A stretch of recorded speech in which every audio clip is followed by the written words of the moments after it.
ಎಲ್ಲರಿಗೂ ನಮಸ್ಕಾರ. ಗುರುದೀಕ್ಷಾ ಅಕಾಡೆಮಿ ಪ್ರಸ್ತುತಪಡಿಸುವ ದ ಹಿಂದೂ ಕನ್ನಡ ವಿಶ್ಲೇಷಣೆ ಕಾರ್ಯಕ್ರಮಕ್ಕೆ ತಮಗೆಲ್ಲ ಸ್ವಾಗತ. ಇಂದು ನಾವು ವೀಕ್ಲಿ ರಿವಿಷನ್ ಕ್ಲಾಸನ್ನು ನಡೆಸ್ತಾ ಇದ್ದೀವಿ. ಸೊ ಏನು ಈ ವೀಕ್ಲಿ ರಿವಿಷನ್ ಕ್ಲಾಸ್ ಅಂದರೆ, ಈ 5 ದಿನಗಳ ಕಾಲ ಅಂದರೆ ಸೋಮವಾರದಿಂದ ಶುಕ್ರವಾರದವರೆಗೆ ನಾವು ನೋಡಿರುವಂತಹ ಆರ್ಟಿಕಲ್ಸ್ ಏನಿದೆ, ಆ ಆರ್ಟಿಕಲ್ಸ್ನ ನಾವು ಕ್ವೆಶನ್ಸ್ ರೂಪದಲ್ಲಿ ನೋಡ್ತೀವಿ. ಅಂದರೆ ಥ್ರೂ MCQs ನಾವು ಇದನ್ನು ರಿವೈಸ್ ಮಾಡ್ತೀವಿ. ಏಕೆ ಅಂತಂದರೆ revision becomes very important part of our preparation. So ಹಾಗಾಗಿ ನ್ಯೂಸ್ ಪೇಪರಲ್ಲಿ ಬರುವಂತಹ ಆರ್ಟಿಕಲ್ಸ್ ಏನಿದೆ ಅದನ್ನು ರಿವೈಸ್ ಮಾಡೋದಕ್ಕೆ ಇದೊಂದು ಒಳ್ಳೆಯ ರೀತಿಯಾಗಿರುತ್ತೆ. ಸೊ ಹಾಗಾಗಿ ನಾವು ಇದನ್ನು MCQs ಥ್ರೂವಲ್ಲಿ ಈ ವಾರ ನೋಡಿರುವಂತಹ ಇಂಪಾರ್ಟೆಂಟ್ ಆರ್ಟಿಕಲ್ಸ್ನ ನಾವು ಈಗ ನೋಡ್ತೀವಿ. ಸೊ ಈಗ ಮೊದಲನೇ ಕ್ವೆಶನನ್ನು ನೋಡ್ಕೊಂಡು ಹೋಗೋಣ. ಸೊ ಕ್ವೆಶನ್ಸ್ಗಳನ್ನು ನೋಡೋಕ್ಕೆ ಮುಂಚೆ ಒಂದು ಸಣ್ಣ ಡೀಟೇಲನ್ನು ಕೊಡ್ತೀನಿ, ಅಂದರೆ ಯಾವ ರೀತಿಯಾಗಿ ನಾವು ಇದರಲ್ಲಿ ಪ್ರಾಸೆಸ್ ಆಗ್ತೀವಿ ಅಂತ. ಸೊ ಮೊದಲಿಗೆ ನಾನು ಕ್ವೆಶನನ್ನು ಓದ್ತೀನಿ. ಕ್ವೆಶನನ್ನು ಓದಿ ಇದರ ಕಂಟೆಕ್ಸ್ಟ್ ಏನು, ಯಾಕೆ ನಾವು ಈ ಒಂದು ಆರ್ಟಿಕಲನ್ನು ನೋಡಿದ್ವಿ ಅನ್ನೋದ್ರ ಬಗ್ಗೆ ನಾನು ಚರ್ಚಿಸೋಷ್ಟರಲ್ಲಿ ನೀವು ಆನ್ಸರನ್ನು ಮಾರ್ಕ್ ಮಾಡ್ಕೊಂಡಿರಿ. ತದನಂತರ ನಾನು ಆನ್ಸರನ್ನು ಹೇಳ್ತೀನಿ, ಸೊ ದಟ್ ನೀವು ಕಂಪೇರ್ ಮಾಡ್ಕೋಬೋದು. And at the same time ನಿಮಗೆ ರಿವಿಷನ್ ಕೂಡ ಆಗಿರುತ್ತೆ, ನಿಮಗೆ ಆನ್ಸರ್ ಕೂಡ ಇಲ್ಲಿ ಸಿಗುತ್ತೆ. ಸೊ ಈಗ ಫಸ್ಟ್ ಕ್ವೆಶನ್ ಬಂದು, ಸ್ಮಾರ್ಟ್ಫೋನ್ಗಳಲ್ಲಿ ಸೋರ್ಸ್ ಕೋಡ್ ಪ್ರವೇಶ ಎಂದರೆ ಮುಖ್ಯವಾಗಿ ಏನನ್ನು ಸೂಚಿಸುತ್ತದೆ? ಸೊ ಈ ಒಂದು ಆರ್ಟಿಕಲ್ ಏನು ನೋಡಿದ್ವಿ ನಾವು, ಸೆಂಟ್ರಲ್ ಗೌರ್ಮೆಂಟ್ ಕೇಂದ್ರ ಸರ್ಕಾರ ಏನಿದೆ, ಒಂದು ಫೋನ್ಗಳು ಏನಿರ್ತವೆ ಆ ಒಂದು ಫೋನ್ಗಳ ಸೋರ್ಸ್ ಕೋಡ್ಗೆ ಆ್ಯಕ್ಸೆಸ್ಸನ್ನು ಕೊಡಬೇಕು ಅನ್ನುವಂಥ ಒಂದು ಮಾರ್ಗಸೂಚಿಯನ್ನು ರಿಲೀಸ್ ಮಾಡಿತ್ತು. ಸೊ ಅದರ ಕುರಿತಾಗಿ ನಾವು ಏನಂತೀವಿ ನೋಡಿದ್ವಿ. ಅಂದರೆ ಸೋರ್ಸ್ ಕೋಡ್ ಅಂದರೆ ಏನು, ಯಾವ ಒಂದು ಆ್ಯಕ್ಟ್ಗಳ ಅಡಿಯಲ್ಲಿ ಭಾರತದಲ್ಲಿ ರೆಗ್ಯುಲೇಟಿಂಗ್ ಆ್ಯಕ್ಟ್ಸ್ ಯಾವುದು with respect to source code ಅನ್ನೋದ್ರ ಬಗ್ಗೆ ಕೂಡ ನಾವು ಡಿಸ್ಕಸ್ ಮಾಡಿದ್ವಿ. ಸೊ ಈಗ ಆನ್ಸರ್ ಏನು ಅಂತ ನೋಡೋಣ. Access to user data stored in the phone, access to hardware manufacturing designs, access to human readable programming instructions of the software, access to encrypted communication channels. So ಈಗಾಗಲೇ ನಿಮಗೆ answer ಗೊತ್ತಾಗಿರುತ್ತೆ. Answer ಬಂದು C. ಈ ಒಂದು source code access ಅಂತಂದರೆ, ಈಗ ಯಾವುದೇ ಒಂದು ಫೋನನ್ನು ಅವರು ಏನಂತೀವಿ ಡಿಸೈನ್ ಮಾಡ್ತಾ ಇದ್ದಾರೆ ಅಂತಂದರೆ ಅದರ ಒಂದು ಸಾಫ್ಟ್ವೇರ್ ಬೇಕಾಗುತ್ತೆ. ಈಗ ಫಾರ್ ಎಕ್ಸಾಂಪಲ್ ಆ್ಯಂಡ್ರಾಯ್ಡ್ ಅನ್ನೋದು ಒಂದು ಸಾಫ್ಟ್ವೇರ್, ಆ್ಯಂಡ್ರಾಯ್ಡ್ನ ಒಂದು ಆಪರೇಟಿಂಗ್ ಸಿಸ್ಟಮ್ ಏನಿದೆ ಅದು ಸಾಫ್ಟ್ವೇರ್. ತದನಂತರ ಆ್ಯಪಲನ್ನು ನಾವು ಆ್ಯಪಲ್ ಯೂಸ್ ಮಾಡುವಂಥ ಸಾಫ್ಟ್ವೇರ್ ಬಂದು iOS ಸಾಫ್ಟ್ವೇರ್. ಸೊ ಈ ಸಾಫ್ಟ್ವೇರ್ಗಳನ್ನು ಏನು ಬರೆದಿರ್ತಾರಲ್ವಾ ಲ್ಯಾಂಗ್ವೇಜ್ಗಳು, ಅಂದರೆ ಈಗ ಫಾರ್ ಎಕ್ಸಾಂಪಲ್ C ಇರ್ಬೋದು, C++ ಇರ್ಬೋದು, ಜಾವಾ ಇರ್ಬೋದು, ಅಥವಾ ಪೈಥಾನ್ ಇರ್ಬೋದು. ಸೊ ಈ ರೀತಿಯಾದ ಒಂದು ಪ್ರೋಗ್ರಾಮಿಂಗ್ ಲ್ಯಾಂಗ್ವೇಜಸನ್ನು ಬಳಸಿ ಈ ರೀತಿಯಾದ ಸೋರ್ಸ್ ಕೋಡನ್ನು ಬರೆದಿರ್ತಾರೆ. ಸೊ ಅಂದರೆ ಒಂದು ಸಿಸ್ಟಮ್ ವರ್ಕ್ ಆಗಬೇಕು ಅಂತಂದರೆ ಒಂದು ಪ್ರೋಗ್ರಾಮನ್ನು ನಿರ್ಮಿಸಿರ್ತಾರೆ. ಸೊ ಆ ಒಂದು ಪ್ರೋಗ್ರಾಮನ್ನು ನಾವು ಸೋರ್ಸ್ ಕೋಡ್ ಅಂತ ಕರಿತೀವಿ. ಸೊ ಅದಕ್ಕೆ ಆ ಒಂದು ಪ್ರೋಗ್ರಾಮಿಂಗ್ ಲ್ಯಾಂಗ್ವೇಜ್ಗೆ ಆ್ಯಕ್ಸೆಸ್ಸನ್ನು ಏನು ಸಿಗುತ್ತೆ ಅದನ್ನು ನಾವು ಸೋರ್ಸ್ ಕೋಡ್ ಆ್ಯಕ್ಸೆಸ್ ಅಂತ ಕರಿತೀವಿ. ಸೊ ಇಲ್ಲಿ access to human readable programming instructions of the software, ಇದು ಆನ್ಸರ್ ಆಗುತ್ತೆ. ಮುಂದಿನ ಒಂದು ಕ್ವೆಶನನ್ನು ನೋಡೋಣ. Open source smartphone operating system differ from proprietary systems because they, ಅಂದರೆ ಓಪನ್ ಸೋರ್ಸ್ ಸ್ಮಾರ್ಟ್ಫೋನ್ ಕಾರ್ಯಾಚರಣಾ ವ್ಯವಸ್ಥೆಗಳು ಸ್ವಾಮ್ಯ ಅಥವಾ ಪ್ರೊಪ್ರೈಟರಿ ವ್ಯವಸ್ಥೆಗಳಿಗಿಂತ ಭಿನ್ನವಾಗಿರುವುದಕ್ಕೆ ಕಾರಣವೇನು ಅಂತ ಇಲ್ಲಿ ಕೇಳ್ತಿದ್ದಾರೆ. ಸೊ ಇದನ್ನು ನಾವು ಪ್ರಾಕ್ಟೀಸ್ ಕ್ವೆಶನ್ ಥರ ತೊಗೊಳ್ಳೋಣ. ಸೊ ನಾನು 5 seconds ಟೈಮನ್ನು ಕೊಡ್ತೀನಿ. ತದನಂತರ ನೀವು ಇದಕ್ಕೆ ಆನ್ಸರನ್ನು, ಅಂದರೆ ನಾನು ಆನ್ಸರ್ ಆಮೇಲೆ ಹೇಳ್ತೀನಿ 5 ಸೆಕೆಂಡ್ ಆದಮೇಲೆ. ಸೊ 5 ಸೆಕೆಂಡಲ್ಲಿ ನೀವು ಆನ್ಸರನ್ನು ನೋಡಿ. ಫಸ್ಟ್ ಆಪ್ಷನ್ಸನ್ನು ಓದ್ಬಿಡ್ತೀನಿ. Can not be modified by developers, do not require security audits, allow public access to source code, are restricted to the government use only. So ಈಗ ನಿಮ್ಮ 5 seconds ಸ್ಟಾರ್ಟ್ ಆಗುತ್ತೆ.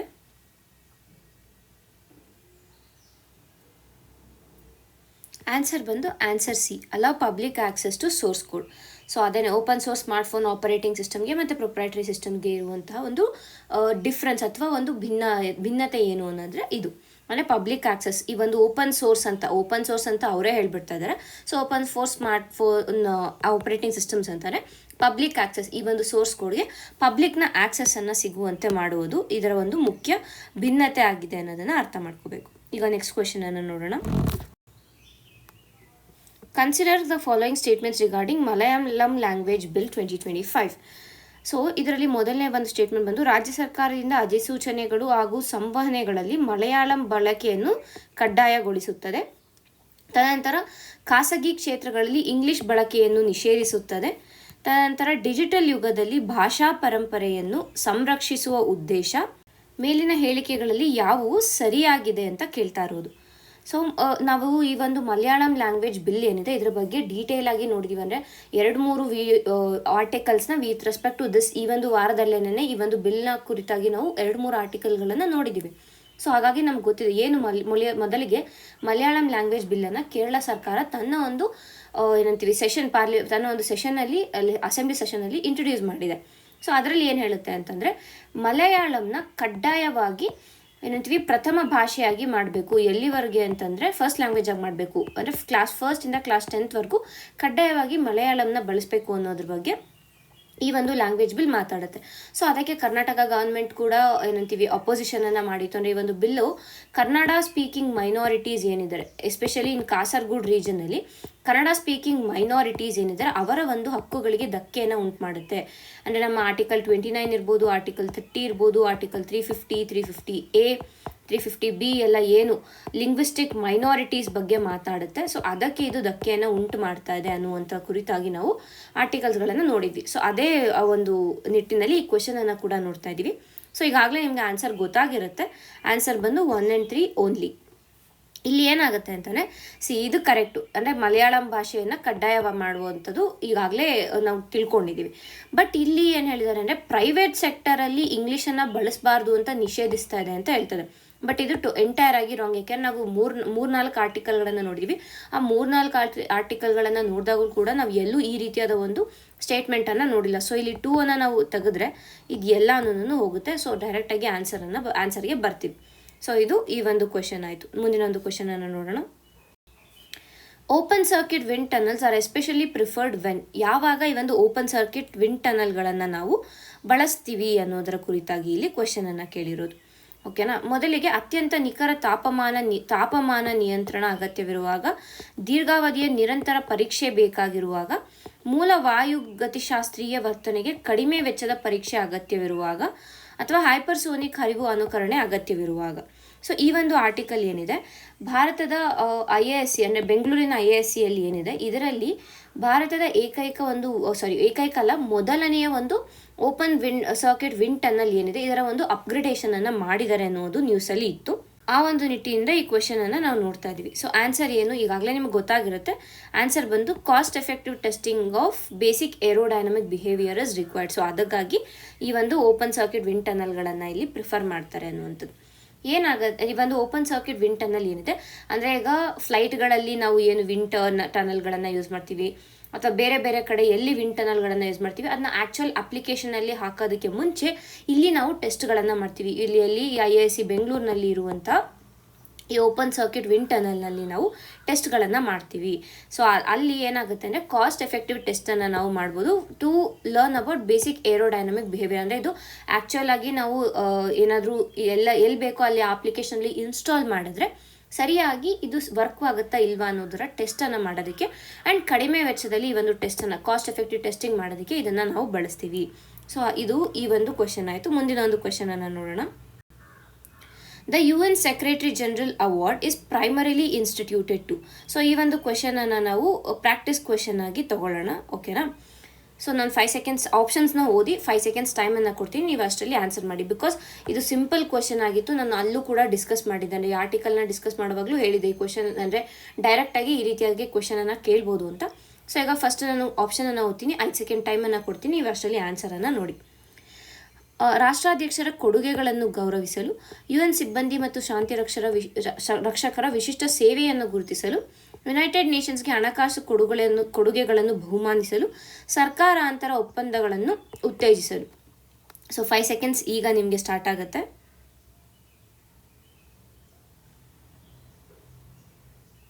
ಆನ್ಸರ್ ಏನು? ಆನ್ಸರ್ ಬಂದು ರೆಕಗ್ನೈಸ್, UN ಸಿಬ್ಬಂದಿ ಮತ್ತು ಶಾಂತಿ ರಕ್ಷಕರ ವಿಶಿಷ್ಟ ಸೇವೆಯನ್ನು ಗುರುತಿಸಲು ಈ ಒಂದು UN ಸೆಕ್ರೆಟರಿ ಜನರಲ್ ಅವಾರ್ಡನ್ನು ಕೊಡ್ತಾರೆ.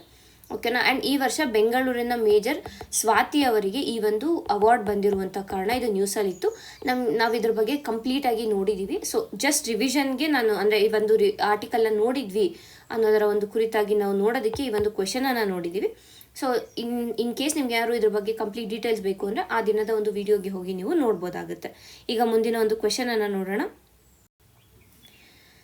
ಮಕ್ಕಳ ಲೈಂಗಿಕ ಅಪರಾಧಗಳಿಂದ ರಕ್ಷಣಾ ಕಾಯ್ದೆ ಅಂದರೆ ಪಾಕ್ಸೋ ಆ್ಯಕ್ಟ್ ಏನಿದೆ ಇದರ ಕುರಿತಿನ ಕೆಳಗಿನ ಹೇಳಿಕೆಗಳನ್ನು ಪರಿಗಣಿಸಿ ಆ್ಯಂಡ್ ಇದರಲ್ಲಿ ಯಾವುದು ಸರಿಯಾಗಿದೆ ಅಂತ ಅವರು ಕೇಳ್ತಾ ಇದ್ದಾರೆ. ಓಕೆನಾ. ಸೊ ಮೊದಲಿಗೆ ಈ ಒಂದು ಪಾಕ್ಸೋ ಈ ಒಂದು ಸೆಂಟೆನ್ಸಸ್ಸನ್ನು ಓದ್ಬಿಡ್ತೀನಿ, ಏನು ಸ್ಟೇಟ್ಮೆಂಟ್ಸ್ ಹೇಳಿಕೆಗಳು ಏನು ಕೊಟ್ಟಿದ್ದಾರೆ ಈ ಹೇಳಿಕೆಗಳ ಕುರಿತಾಗಿ ನಾವು ನೋಡ್ಬಿಡೋಣ. ತದನಂತರ ನಾವು ಯಾಕೆ ಈ ಒಂದು ಆರ್ಟಿಕಲ್ನ ಡಿಸ್ಕಸ್ ಮಾಡಿದ್ವಿ ಅನ್ನೋದನ್ನು ನೋಡೋಣ. ಈ ಕಾಯ್ದೆಯ ಪ್ರಕಾರ 18 ವರ್ಷಕ್ಕಿಂತ ಕಡಿಮೆ ವಯಸ್ಸಿನ ವ್ಯಕ್ತಿ ಮಗು ಎಂದು ಪರಿಗಣಿಸಲಾಗುತ್ತದೆ. ಅಪ್ರಾಪ್ತ ವಯಸ್ಕನ ಒಪ್ಪಿಗೆಯನ್ನು ಈ ಕಾಯ್ದೆ ಕಾನೂನುಬದ್ಧವಾಗಿ ಮಾನ್ಯಗೊಳಿಸುತ್ತದೆ. ಬಲಿಪಶುಗಳ ವಿಷಯದಲ್ಲಿ ಈ ಕಾಯ್ದೆ ಲಿಂಗ ತಟಸ್ಥವಾಗಿದೆ. ಸೊ ಇಲ್ಲಿ ಏನಕ್ಕೆ ಈ ಒಂದು ಆ್ಯಕ್ಟನ್ನು ನಾವು ನೋಡಿದ್ವಿ, ಪಾಕ್ಸೋ ಆ್ಯಕ್ಟ್ ಬಗ್ಗೆ ನೋಡಿದ್ವಿ ಅಂದರೆ, ಈಗಿನ ಒಂದು ಸಮಾಜದಲ್ಲಿ ಏನಾಗ್ತಾ ಇದೆ ಅಂತಂದರೆ, ಈ ಒಂದು ಏನು ಕನ್ಸೆಂಟೆಡ್ ರಿಲೇಷನ್ಶಿಪ್ಸ್ ಇರುತ್ತೆ, ಓಕೆನಾ. ಅಂದರೆ ಏಜು ಆ ಒಂದು ಹುಡುಗ ಹುಡುಗಿಗೆ 18 ವರ್ಷಕ್ಕಿಂತ ಕಡಿಮೆನೇ ಇದ್ದಾರೆ ಅವರು, ಬಟ್ ಸ್ಟಿಲ್ ಕನ್ಸೆಂಟೆಡ್ ರಿಲೇಷನ್ಶಿಪ್ಪಲ್ಲಿ ಇದ್ದಾರೆ. ಸೊ ಅಂತಹ ಒಂದು ರಿಲೇಷನ್ಶಿಪ್ಪಲ್ಲಿ ಇರುವಾಗ ಪೇರೆಂಟ್ಸ್ ಏನು ಮಾಡ್ತಾ ಇದ್ದಾರೆ ಅಂತಂದರೆ, ಪೇರೆಂಟ್ಸ್ ಇರ್ಬೋದು, ಗಾರ್ಡಿಯನ್ಸ್ ಇರ್ಬೋದು, ಏನು ಮಾಡ್ತಾ ಇದ್ದಾರೆ ಅಂತಂದರೆ ಅಲ್ಲಿ ಅಂದರೆ ತಮ್ಮ ಮಕ್ಕಳನ್ನು ವಿಕ್ಟಿಮ್ ಕಾರ್ಡಲ್ಲಿ ಅಲ್ಲಿ ಪ್ಲೇ ಮಾಡಿ ಈ ಕನ್ಸೆಂಟೆಡ್ ರಿಲೇಷನ್ಶಿಪ್ಪಲ್ಲಿ ಇದ್ದರೂ ಕೂಡ ಅಲ್ಲಿ ಪಾಕ್ಸೋ ಆ್ಯಕ್ಟ್ಗಳನ್ನು ಚಾರ್ಜ್ ಮಾಡ್ತಾ ಇದ್ದಾರೆ. ಅಂದರೆ ಬೇಕಂತಲೇ ಈ ರೀತಿಯಾಗಿ ಮಾಡ್ತಾ ಇರುವಂಥ ಕಾರಣ ಈ ಒಂದು ಆರ್ಟಿಕಲ್ನ ನಾವು ಡಿಸ್ಕಸ್ ಮಾಡಿದ್ವಿ. ಸೊ ಈಗ ನಾವು ಪಾಕ್ಸೋ ಆ್ಯಕ್ಟ್, ನಾನು ಅಲ್ಲೂ ಕೂಡ ಹೇಳಿದೆ POCSO act with respect to prelims ಬಹಳನೇ ಇಂಪಾರ್ಟೆಂಟ್ ಆಗುತ್ತೆ ಅಂತ. ಸೊ ಈಗ ನಾವು ಇದರಲ್ಲಿ ಆನ್ಸರ್ ಏನು ಅಂತ ನೋಡೋಣ. ಸೊ ಇಲ್ಲಿ act defines child as any person below 18 years of age. Yes, correct. So 1 correct ಅಂದರೆ ಈ ಒಂದು ಆಪ್ಷನ್ ಹೋಗುತ್ತೆ. Consent of a minor is considered legally valid under the act. So obvious ಆಗಿ ಇಲ್ಲ. ಸೊ ಹಂಗಿದ್ದಿದ್ರೆ ಈ ಒಂದು 18 years ಆಫ್ ಏಜನ್ನು ಏನಕ್ಕೆ ಕೊಡ್ತಾ ಇರಲಿಲ್ಲ. ಸೊ ಅದಾಗಿ ಇದು ಹೋದರೆ ಆನ್ಸರ್ ಬಂದು 103 ಮಾತ್ರನೇ. ಸೊ ಇದ್ರ ಬಗ್ಗೆ ಮತ್ತಷ್ಟು ಇನ್ಫಾರ್ಮೇಷನ್ ಬೇಕು ಅಂದರೆ ನೀವು ವಿಡಿಯೋನ ರೆಫರ್ ಮಾಡ್ಬೋದಾಗುತ್ತೆ. ಸೊ ಈಗ ಮುಂದಿನ ಒಂದು ಕ್ವೆಶನನ್ನು ನೋಡೋಣ. ಪಾಕ್ಸೋ ಕಾಯ್ದೆಯಡಿ ಸಾಕ್ಷ್ಯದ ಹೊಣೆಗಾರಿಕೆಗೆ ಸಂಬಂಧಿಸಿ ಕೆಳಗಿನ ಹೇಳಿಕೆಗಳನ್ನು ಪರಿಗಣಿಸಿ. ಸೊ ಇದು ಕೂಡ ಈ ಒಂದು ಕ್ವೆಶನನ್ನು ನಾವು ಪ್ರಾಕ್ಟೀಸ್ ಕ್ವೆಶನ್ ಆಗಿ ತಗೊಳ್ಳೋಣ. ಸೊ ಸ್ಟೇಟ್ಮೆಂಟ್ಸ್ನ ಓದಿ ನಾನು 5 ಸೆಕೆಂಡ್ ಟೈಮನ್ನು ಕೊಡ್ತೀನಿ. ಸೊ ನೀವು ಅಷ್ಟರಲ್ಲಿ ಆನ್ಸರ್ ಏನು ಅನ್ನೋದನ್ನು ನೋಡಿ, ಓಕೆನಾ. ಕೆಲವು ಪ್ರಕರಣಗಳಲ್ಲಿ ಆರೋಪಿಯ ಮೇಲೆ ಸಾಕ್ಷ್ಯದ ಹೊಣೆಗಾರಿಕೆಯನ್ನು ವರ್ಗಾಯಿಸುತ್ತದೆ. ಅಂದರೆ the act reverses the burden of proof on the accused. ಈ ವಿಧಾನದ ವಿರುದ್ಧ ನ್ಯಾಯಾಲಯದಲ್ಲಿ ಪ್ರಶ್ನಿಸಲು ಸಾಧ್ಯವಿಲ್ಲ. This provision is absolute and Ken not B challenged in the courts. So ನಿಮ್ಮ 5 ಸೆಕೆಂಡ್ ಈಗ ಸ್ಟಾರ್ಟ್ ಆಗುತ್ತೆ. ಸೊ ಆನ್ಸರ್ ಬಂದು 1 ಓನ್ಲಿ, ಅಂದರೆ ಈ ಸೆಕೆಂಡ್ ಒಂದು ತಪ್ಪು. ಯಾವುದೇ ಒಂದು ಏನಂತೀವಿ ಪ್ರಾವಿಷನನ್ನು ನೋಡಿದ್ರೆ ನಮ್ಮ ಕೋರ್ಟ್ಗಳಲ್ಲಿ be it high court or supreme court ನಾವು ಅದನ್ನು ಚಾಲೆಂಜ್ ಮಾಡ್ಬೋದಾಗತ್ತೆ. ಸೊ ಹಾಗಾಗಿ ಇದು ಆಬ್ಸಲ್ಯೂಟ್ ಅಂತ ಹೇಳೋದು ಚಾನ್ಸೇ ಇಲ್ಲ. ಬಿಕಾಸ್ ಇವನ್ ನಮ್ಮ ಫಂಡಮೆಂಟಲ್ ರೈಟ್ಸಲ್ಲೇ ಆಬ್ಸಲ್ಯೂಟ್ ಅಂತ ಇಲ್ಲ, ಕೆಲವಷ್ಟು ರೆಸ್ಟ್ರಿಕ್ಷನ್ಸ್ಗಳನ್ನು ನಾವು ನೋಡ್ತೀವಿ. ಸೊ ಹಾಗಿರುವಾಗ ಈ ರೀತಿಯಾದ ಆ್ಯಕ್ಟ್ಗಳಲ್ಲಿ ಆಬ್ಸಲ್ಯೂಟ್ ಏನಂತೀವಿ ಪ್ರಾವಿಷನ್ಸನ್ನು ಕೊಡೋದಕ್ಕೆ ಚಾನ್ಸೇ ಇರೋದಿಲ್ಲ. ಸೊ ಬೇಸಿಕ್ ಕಾಮನ್ ಸೆನ್ಸನ್ನು ಯೂಸ್ ಮಾಡಿದ್ರೆ ನಮಗೆ ಈ ಸ್ಟೇಟ್ಮೆಂಟ್ ರಾಂಗ್ ಅಂತ ಗೊತ್ತಾಗುತ್ತೆ. And yes, burden of proof ಬಂದು ಅಕ್ಯೂಸ್ ಮೇಲೆ ಇರುತ್ತೆ ಇನ್ ಸರ್ಟೆನ್ ಕೇಸಸ್. ಇದು ಪಾಕ್ಸೋ ಆ್ಯಕ್ಟ್ನಲ್ಲಿ ಪ್ರಾವಿಷನ್ಸ್, ಮುಖ್ಯವಾದ ಪ್ರಾವಿಷನ್ಸಲ್ಲಿ ಒಂದಾಗಿರುವಂಥ ಕಾರಣ ನಿಮಗೆ ಇದು ಆಲ್ರೆಡಿ ಗೊತ್ತಿರಬೇಕು. ಸೊ ಆನ್ಸರ್ ಬಂದು 1 ಓನ್ಲಿ ಅನ್ನುವಂಥದ್ದು. ಸೊ ಈಗ ಮುಂದಿನ ಒಂದು ಕ್ವೆಶನನ್ನು ನೋಡೋಣ. ಭಾರತದ ಮಧ್ಯಸ್ಥಿಕೆ ಮಂಡಳಿ ಅಥವಾ ಆರ್ಬಿಟ್ರೇಷನ್ ಕೌನ್ಸಿಲ್ ಆಫ್ ಇಂಡಿಯಾ ಕುರಿತು ಕೆಳಗಿನ ಹೇಳಿಕೆಗಳನ್ನು ಪರಿಗಣಿಸಿ. ಈ ಹೇಳಿಕೆಗಳಲ್ಲಿ ಯಾವುದು ಸರಿಯಾಗಿದೆ? ಇಲ್ಲಿ ಆಪ್ಷನ್ ಡಿ ಬಂದಿಲ್ಲ. ಆಪ್ಷನ್ ಡಿ ಬಂದು ನೀದರ್ 1 ನಾರ್ 2 ಇರುತ್ತೆ. ಮೇಲಿನ 2 ಹೇಳಿಕೆಗಳಲ್ಲ ಅನ್ನುವಂಥದ್ದು. The Arbitration Council of India is a statutory body created under this Act, Arbitration Council and Conciliation Act 2019. The council functions under administrative control of Supreme Court. ಅಂದರೆ ಈ ಒಂದು ಏನು ಆರ್ಬಿಟ್ರೇಷನ್ ಕೌನ್ಸಿಲ್ ಇದೆ, ಸುಪ್ರೀಂ ಕೋರ್ಟ್ನ ಆಡಳಿತ ನಿಯಂತ್ರಣ ಅಡಿಯಲ್ಲಿ ಕೆಲಸ ಮಾಡುತ್ತದೆ. ಸೊ 2 ಸ್ಟೇಟ್ಮೆಂಟ್ಗಳನ್ನು ಕೊಟ್ಟಿದ್ದಾರೆ.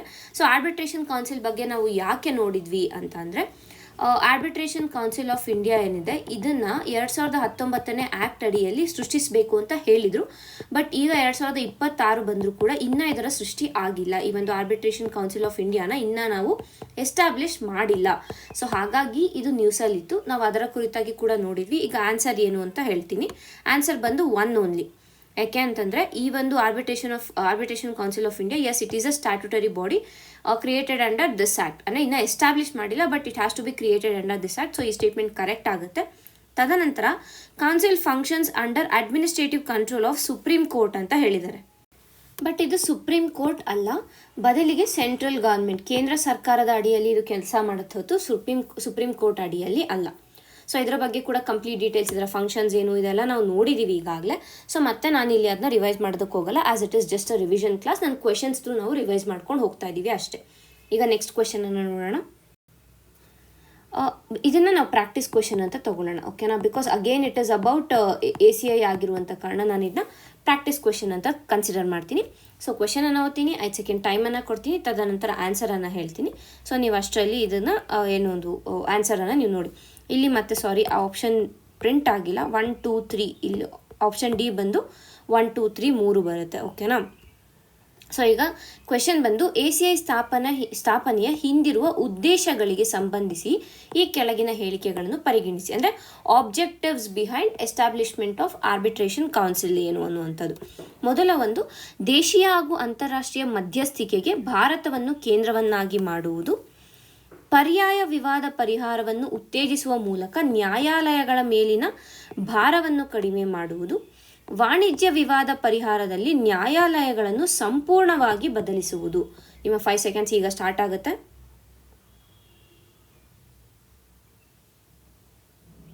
ಸೊ ಆನ್ಸರ್ ಬಂದು A 1 and 2 ಮಾತ್ರ. ಯಾಕೆಂದರೆ ನಾನು ಹಿಂದಿನ ಒಂದು ವಿಡಿಯೋಗಳಲ್ಲಿ ರಿವಿಷನ್ ಕ್ಲಾಸಸಲ್ಲಿ MCQಸನ್ನು ಹೇಗೆ ಆನ್ಸರ್ ಮಾಡಬೇಕನ್ನೋವಾಗ ಹೇಳಿದ್ದೆ. ಈ ರೀತಿಯಾದ ಎಕ್ಸ್ಟ್ರೀಮ್ ವರ್ಡ್ಸ್ ಇರುತ್ತೆ, ಅಂದರೆ ಕೆಲವಷ್ಟು ಎಕ್ಸ್ಟ್ರೀಮ್ ವರ್ಡ್ಸ್, ಇಂತಹ ವರ್ಡ್ಸನ್ನು ನಾವು ಎಕ್ಸ್ಟ್ರೀಮ್ ವರ್ಡ್ಸ್ ಅಂತ ಕರಿತೀವಿ. ಫಾರ್ ಎಕ್ಸಾಂಪಲ್ ಎಂಟೈರ್ಲಿ ಅಂದರೆ ಸಂಪೂರ್ಣವಾಗಿ, ಇಲ್ಲ ಓನ್ಲಿ, ಆಲ್, ಈ ರೀತಿಯಾಗಿ ಬಂದಾಗ ಇದೆಲ್ಲ ಎಕ್ಸ್ಟ್ರೀಮ್ ವರ್ಡ್ಸ್ ಆಗುತ್ತೆ. ಸೊ ಅಂತಹ ಎಕ್ಸ್ಟ್ರೀಮ್ ವರ್ಡ್ಸ್ ಇದ್ದಾಗ ಯೂಶಲ್ ಆಗಿ ಆ ಸ್ಟೇಟ್ಮೆಂಟ್ಸ್ ರಾಂಗ್ ಆಗಿರುತ್ತೆ. ಈಗ ನೀವು ಬೇಸಿಕಲಿ ಯೋಚನೆ ಮಾಡಿ, ಓಕೆನಾ. ಈ ಒಂದು arbitration of council of India ಕಂಪ್ಲೀಟಾಗಿ ಏನೇ ಒಂದು ಕಮರ್ಷಿಯಲ್ ಡಿಸ್ಪ್ಯೂಟ್ ಇದ್ರೂ ಅದಕ್ಕೆ ಕೋರ್ಟ್ಗೆ ಹೋಗದೆ ಇರೋಂಗೆ ಮಾಡುತ್ತೆ ಅಂತ ಹೇಳ್ತದೆ. ಅಂದರೆ ಸಂಪೂರ್ಣವಾಗಿ ಕೋರ್ಟ್ಗಳನ್ನು ಇದು ರೀಪ್ಲೇಸ್ ಮಾಡುತ್ತೆ with respect to commercial disputes ಅಂತ ಹೇಳ್ತಿದ್ದಾರೆ. ಅದು ಸಾಧ್ಯನಾ ಭಾರತದಲ್ಲಿ? ಭಾರತ ಇಷ್ಟು ದೊಡ್ಡ ದೇಶ ಆಗಿದೆ. And arbitration council of India ಅಂದರೆ it is a statutory body, ಮತ್ತು ಸೆಂಟ್ರಲ್ ಗೌರ್ಮೆಂಟ್ ಅಡಿಯಲ್ಲಿ ಕೆಲಸ ಮಾಡುತ್ತೆ.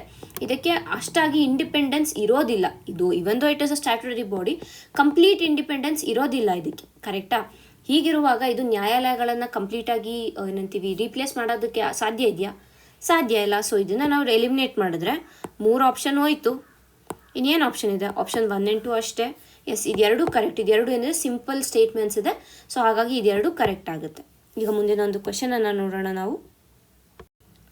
ಬೈರೋ ಬೆಟಾಲಿಯನ್ಗಳ ಕುರಿತು ಈ ಕೆಳಗಿನ ಹೇಳಿಕೆಗಳನ್ನು ಪರಿಗಣಿಸಿ. ಬೈರೋ ಬೆಟಾಲಿಯನ್ಗಳು ವೇಗವಾದ ಆಕ್ರಮಣಾತ್ಮಕ ಕಾರ್ಯಾಚರಣೆಗಳಿಗೆ ವಿನ್ಯಾಸಗೊಳಿಸಿದ ಭಾರತೀಯ ಸೇನೆಯ ವಿಶೇಷ ಘಟಕಗಳಾಗಿವೆ. ಇವು ಮುಖ್ಯವಾಗಿ ಎತ್ತರ ಪ್ರದೇಶಗಳು ಮತ್ತು ಗಡಿ ಪ್ರದೇಶಗಳಲ್ಲಿ ನಿಯೋಜನೆಗಾಗಿ ಉದ್ದೇಶಿಸಲಾಗಿದೆ. ಇವು ಸಂಪೂರ್ಣವಾಗಿ ಟೆರಿಟೋರಿಯಲ್ ಆರ್ಮಿಯ ಅಡಿಯಲ್ಲಿ ರಚಿಸಲಾಗಿದೆ. ಸೊ ಈಗಾಗಲೇ ನಾನು ಹಿಂದಿನ ಒಂದು ಕ್ವೆಶನಲ್ಲಿ ಡಿಸ್ಕಸ್ ಮಾಡಿದ್ವಿ. ಈ ರೀತಿಯಾದ ಎಕ್ಸ್ಕ್ಲೂಸಿವ್ಲಿ, ಎಂಟೈರ್ಲಿ ಇರ್ಬೋದು, ಇಲ್ಲ ಆಲ್, ಓನ್ಲಿ, ಈ ರೀತಿಯಾಗಿ ಬಂದಾಗ ಏನಾಗುತ್ತೆ, ಈ ಸ್ಟೇಟ್ಮೆಂಟ್ ರಾಂಗ್ ಆಗುತ್ತೆ. ಸೊ ಇಲ್ಲಿ ಹೇಳಿಕೆಗಳು ಸರಿಯಾಗಿವೆ ಅಂತಿದೆ. ಸೊ ಆಲ್ 3 ಅಂತೂ ಇರೋದಿಲ್ಲ, ಇದನ್ನ ಕ್ಯಾನ್ಸಲ್ ಮಾಡಿದ್ವಿ. ತದನಂತರ ಈಗ ಬೈರೋ ಬೆಟಾಲಿಯನ್ಸ್ ಬಗ್ಗೆ ನಾವು ನೋಡಿದ್ವಿ. ಏನು ಇದು? ಇಟ್ ಈಸ್ ರ್ಯಾಪಿಡ್ ಫೋರ್ಸ್ ಥರ ಇದು, ಅಂದರೆ ವೇಗವಾಗಿ ಇದು ಏನಂತೀವಿ ಅಟ್ಯಾಕ್ ಮಾಡುತ್ತೆ. ಆ್ಯಂಡ್ ಅಟ್ಯಾಕ್ ಅಂತ ಬಂದಾಗ ಇದು ಡಿಫೆನ್ಸಿವಾ ಅಲ್ಲ, it is an offensive force. ಅಂದರೆ ಏನಾದರೂ ದೇಶಕ್ಕೆ ಕುತ್ತಿದೆ ಅಂತ ಇರ್ಬೋದು, ಇಲ್ಲ ಅಲ್ಲಿ ಏನಾದರೂ ಒಂದು ಏನಂತೀವಿ ಕಾರ್ಯಾಚರಣೆಗಳು ನಡೀತಾ ಇದೆ, ಬಟ್ ಅದು ದೇಶಕ್ಕೆ ಅಪಾಯಕಾರಿಯಾಗಿದೆ ಅಂತಂದರೆ ಇವು ಅಂದರೆ ಅಪೋಸಿಷನ್ ನಮ್ಮ ಮೇಲೆ ಅಟ್ಯಾಕ್ ಮಾಡೋರ್ಗೂ ಕಾಯೋದಿಲ್ಲ. ಇವು ತಾವೇ ಹೋಗಿ ಏನಂತೀವಿ it will be N offensive attack ಆಗಿರುತ್ತೆ. ಸೊ ಹಾಗಾಗಿ it is a offensive unit. ಇಲ್ಲೂ ಅವ್ರು ಹೇಳೋದು offensive unit, so it is correct.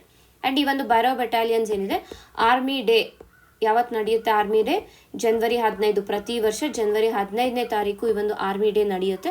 So ಅಲ್ಲಿ ಮೊದಲನೇ ಬಾರಿಗೆ ತಮ್ಮ ಒಂದು ಆ ಒಂದು ಪರೇಡ್, ಆರ್ಮಿ ಡೇ ಪರೇಡಲ್ಲಿ ಮೊದಲ ಬಾರಿಗೆ ಇವು ಭಾಗವಹಿಸ್ತಾ ಇದ್ವು. ಸೊ ಆ ಒಂದು ವಿಷಯದಿಂದ ಇದು ನ್ಯೂಸಲ್ಲಿತ್ತು. ಸೊ ಆನ್ಸರ್ ಬಂದು ಇಲ್ಲಿ only 2 statements are correct. First 2 statements correct ಆಗಿದೆ. ಯಾಕೆಂದರೆ ಇದು ಹೈ ಆಲ್ಟಿಟ್ಯೂಡ್ ಮತ್ತು ಬಾರ್ಡರ್ ಏರಿಯಾದಲ್ಲೇ. ಬಾರ್ಡರ್ ಏರಿಯಾ ಬಂದಾಗ ಈ ಕಡೆ ಪಾಕಿಸ್ತಾನ್ ಬಾರ್ಡರ್ ಜೊತೆ, ಚೈನಾ ಜೊತೆ ಬಾರ್ಡರ್ ಇರ್ಬೋದು, ಇಲ್ಲ ನಾರ್ತ್ ಈಸ್ಟಲ್ಲಿ ಬಾರ್ಡರಲ್ಲಿ ಎಲ್ಲೆಲ್ಲಿ ಬರುತ್ತೆ, ಅಂದರೆ ಎಲ್ಲೆಲ್ಲಿ ಡಿಸ್ಪ್ಯೂಟ್ಸ್ ಅಥವಾ ಎಲ್ಲೆಲ್ಲಿ ಟೆರರಿಸ್ಟ್ ಆಕ್ಟಿವಿಟೀಸ್ ಇರ್ಬೋದು, ಇಲ್ಲ ಬೇರೆ ರೀತಿಯಾದ ಒಂದು ಏನಂತೀವಿ ಇಲ್ಲಿಗಲ್ ಆಕ್ಟಿವಿಟೀಸ್ ನಡೀತಾ ಇರುತ್ತೆ, ಅಂತಹ ಕಡೆ ಈ ಒಂದು ಬೈರೋ ಬೆಟಾಲಿಯನ್ಸ್ ಡಿಪ್ಲಾಯ್ ಮಾಡಬೇಕು ಅಂತ ಡಿಸೈಡ್ ಮಾಡಿದ್ದಾರೆ. ಸೊ ಹಾಗಾಗಿ ಸೆಕೆಂಡ್ ಸ್ಟೇಟ್ಮೆಂಟ್ ಕೂಡ ಕರೆಕ್ಟು. ಸೊ ಈಗ ಮುಂದಿನ ಒಂದು ಕ್ವೆಶನನ್ನು ನಾವು ನೋಡೋಣ. Retail inflation in India officially measured using. ಭಾರತದಲ್ಲಿ ಚಿಲ್ಲರೆ ದರ ದ್ರವ್ಯೋತ್ಥಾನವನ್ನು ಅಧಿಕೃತವಾಗಿ ಯಾವ ಸೂಚ್ಯಂಕದ ಮೂಲಕ ಅಳೆಯಲಾಗುತ್ತದೆ? ಆಪ್ಷನ್ಸ್ ಬಂದು wholesale price, consumer price, GDP deflator, producer price index. So ಇದು ಈಸಿ ಕ್ವೆಶನ್ ಇದೆ, ಇದನ್ನು ನಿಮಗೆ ಆನ್ಸರ್ ಮಾಡಕ್ಕೆ ಬಿಡ್ತೀನಿ. So let us take it as a practice question. So 5 seconds ಟೈಮನ್ನು ಕೊಡ್ತೀನಿ.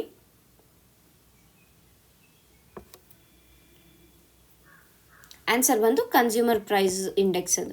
ಸೊ ಇದ್ರ ಬಗ್ಗೆ ಕಂಪ್ಲೀಟಾಗಿ ನಾವು ನೋಡಿದ್ದೀವಿ. So just if you want some more information please ಹೋಗಿ ಆ ಒಂದು ವಿಡಿಯೋನ ರೆಫರ್ ಮಾಡಿ. ಈಗ ಮುಂದಿನ ಒಂದು ಕ್ವೆಶನನ್ನು ನೋಡೋಣ. ಚಿಲ್ಲರೆ ದರದ ದ್ರವ್ಯೋತ್ಥಾನದ ಕಾರಣಗಳಿಗೆ ಸಂಬಂಧಿಸಿ ಕೆಳಗಿನ ಹೇಳಿಕೆಗಳನ್ನು ಪರಿಗಣಿಸಿ. ಕಾಸಸ್ ಆಫ್ ರಿಟೇಲ್ ಇನ್ಫ್ಲೇಷನ್ ಏನು ಅಂತ ಇಲ್ಲಿ ಕೇಳ್ತಾ ಇದ್ದಾರೆ. ಓಕೆನಾ.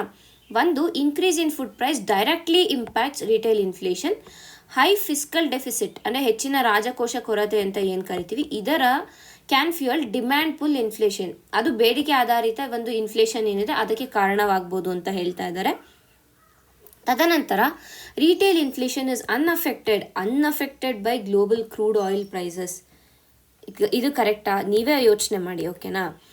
Crude oil prices retail inflation ಅಂತ ಬಂದಾಗ ಅಲ್ಲಿ ಏನನ್ನು ನಾವು ಎರಡು ಮೆಷರ್ ಮಾಡ್ತೀವಿ. ಒಂದು ಹೆಡ್ಲೈನ್ ಇನ್ಫ್ಲೇಷನ್ ಮೆಷರ್ ಮಾಡ್ತೀವಿ, ಒಂದು ಕೋರ್ ಇನ್ಫ್ಲೇಷನ್ನ ಮೆಷರ್ ಮಾಡ್ತೀವಿ. ಕರೆಕ್ಟಾ?